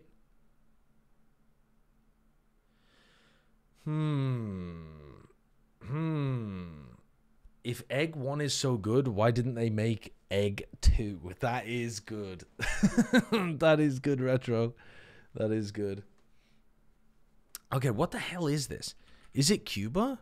Dude, Cuba doesn't have a $21 trillion export economy. What is this? I don't know how large the USA's export economy is, though. I think it's bigger than 21 trillion. I'm just going to guess United States so we have some idea of where the fuck we are in the world, but there's just no way. Yeah, so it's in the Caribbean. It's a Caribbean place. I mean, what Caribbean islands do we know of that have... I think that's fairly big, isn't it? 21 trillion? I don't really know, though. Cuba? I mean, Cuba does exports. No, it's east of Cuba, but we're in the right area now. What's it gonna be then? Oh, my knowledge of the Caribbean is so poor, and also I have no, like, my geographical knowledge of it is really poor, and I also have no fucking idea about the economics of that area of the world, like, at all. I mean, I could just name random fucking places, like Bermuda. No? Okay. What was it then? Do we not even get to see what it was? Dude. What is it? What is it? How do we know? How do we know? why does it not reveal the answer when you fail? China is the largest exporter in the world at about $4 trillion. That is the GDP of the United States. It is broken and it's Puerto Rico. Oh, fuck. China's the largest exporter in the world at about $4 trillion. 21 trillion is the GDP of the United States. It's broken and it's Puerto Rico. That's fucked up, man. That's fucked up. Puerto Rico because it's USA, but apparently it's different in this game. So this is the US export. No, this isn't. This is US GDP. This isn't. I don't know. Well, I don't know. Fucking. It's broken. It's broken, and it revealed how stupid I am because I just simply have no possible concept of how large economies are. Once you get into the like trillions, dude, you've lost me. All right, let's do this one, and let's unmute the stream and listen to the pre-show. Beautiful. Be that light. You'll give others the confidence to do the same. There's work to be done in your community. Go be the change you want to see in the world. Now that juxtaposed with what he said after the fact. Is this an attempt at censorship? Are you going to read this? That is no, so good. I don't think I will. That is so good. But I will read Valorant is back, baby. Is that you? Yes, that is my face. That's a lot of Men you. overpeak. Men lose every fight. Men knife the diffuser. Yeah. For real. Valorant's back, baby. True things that I'm glad that they Vanity. showed Great. that tweet. God, Vanity's tweets are amazing. Bad for him because every time he plays well, they lose. And every time he plays bad, they win. Well, now he knows what they got to do. All right. What is this? What is this? What country is this? What country is this? All right, folks, that go ahead and brings us to what's coming up today. Maybe some more shenanigans, maybe some more craziness. Country is this? We got G2 versus EG, and then afterwards, it's going to be a social media manager's dream. I have no idea. Sentinels going up against 100 Thieves in another I have no clue what country this is. I'm going to go for Slovenia. They're going to be excellent matchups. It's rematch central, right? It's not Slovenia. The previous matches were so close. It's 4,000 kilometers you wouldn't necessarily have expected further to the east. So we're definitely in store for some great Valorant today. Yeah, it's going to be excellent. I'm pumped. We're all excited here. But what's also awesome is that this is going to be the first time that we are going to get to see Sentinels since their trophy lift. And we had a chance to speak with the team as well as some of the other America's pros about that hard-fought win. Check it out. We're coming back to LA. Let me think. Chat, stop. Came back from Stop winning, trying to spoil it for me. This is my first time winning 4,000 kilometers to the present, east and so being able to lift that trophy, seeing all the crowd like clapping, it's definitely something that I will look back on and remember for the rest of my life. But how much can one man do? Is that like... First one found, second one not there. It's in Asia somewhere, isn't it? Or is it the Middle East? Here to play, here to stay, and history has been made. I would say the win is a really good sign for the region. It gives me a lot of faith that the Americas region is still extremely competitive on the international scale, and even at home, all the matches here are so close. So I think that a lot of the Americas teams can really compete at a high level. Sentinels ter vencido o Masters foi muito bom pra gente, né? Que mostra o poder da América e a gente tá torcendo pra eles com certeza. This is a nice hype piece. We got the trophy, motherfuckers, basically. Honestly, a super good look as a whole, like John QT moving up and just winning the first international event of the year. Just that's incredible. Show, how deep the talent pool is over here. Oh, and on top, our worst team could be, EU's best team sometimes. Bueno, el hecho de Sentinels That's cap. That's fucking cap. Obviamente lo hace como difícil para todos los equipos de América porque prácticamente están asegurados. It is very tough for Sen not to qualify for champs. Yeah, King's completely correct there. Básicamente donde vamos a estar peleando por 3 cupos en vez de 4. I was rooting against them just for the sake of champion points. I don't want them to get ahead of us. But outside of that, I mean, I'm happy for them. I know what it feels like to win a tournament, so it's definitely the greatest feeling, and the feeling everyone's been working for. Victor, yeah, I've been there, I've done that. I would say it makes us even more motivated than before, just knowing what the feeling of winning is like and wanting to chase it again. At the same time, having the knowledge that because we won, teams are going to want to beat us. And that's very true. This is going to be a tough game playing against 100 Thieves. They have a big target on their back. After winning Reykjavik, it's kind of the same deal, but I think this time we're going to be more prepared. Yeah, guess what? Sen did not do well after winning Reykjavik, really.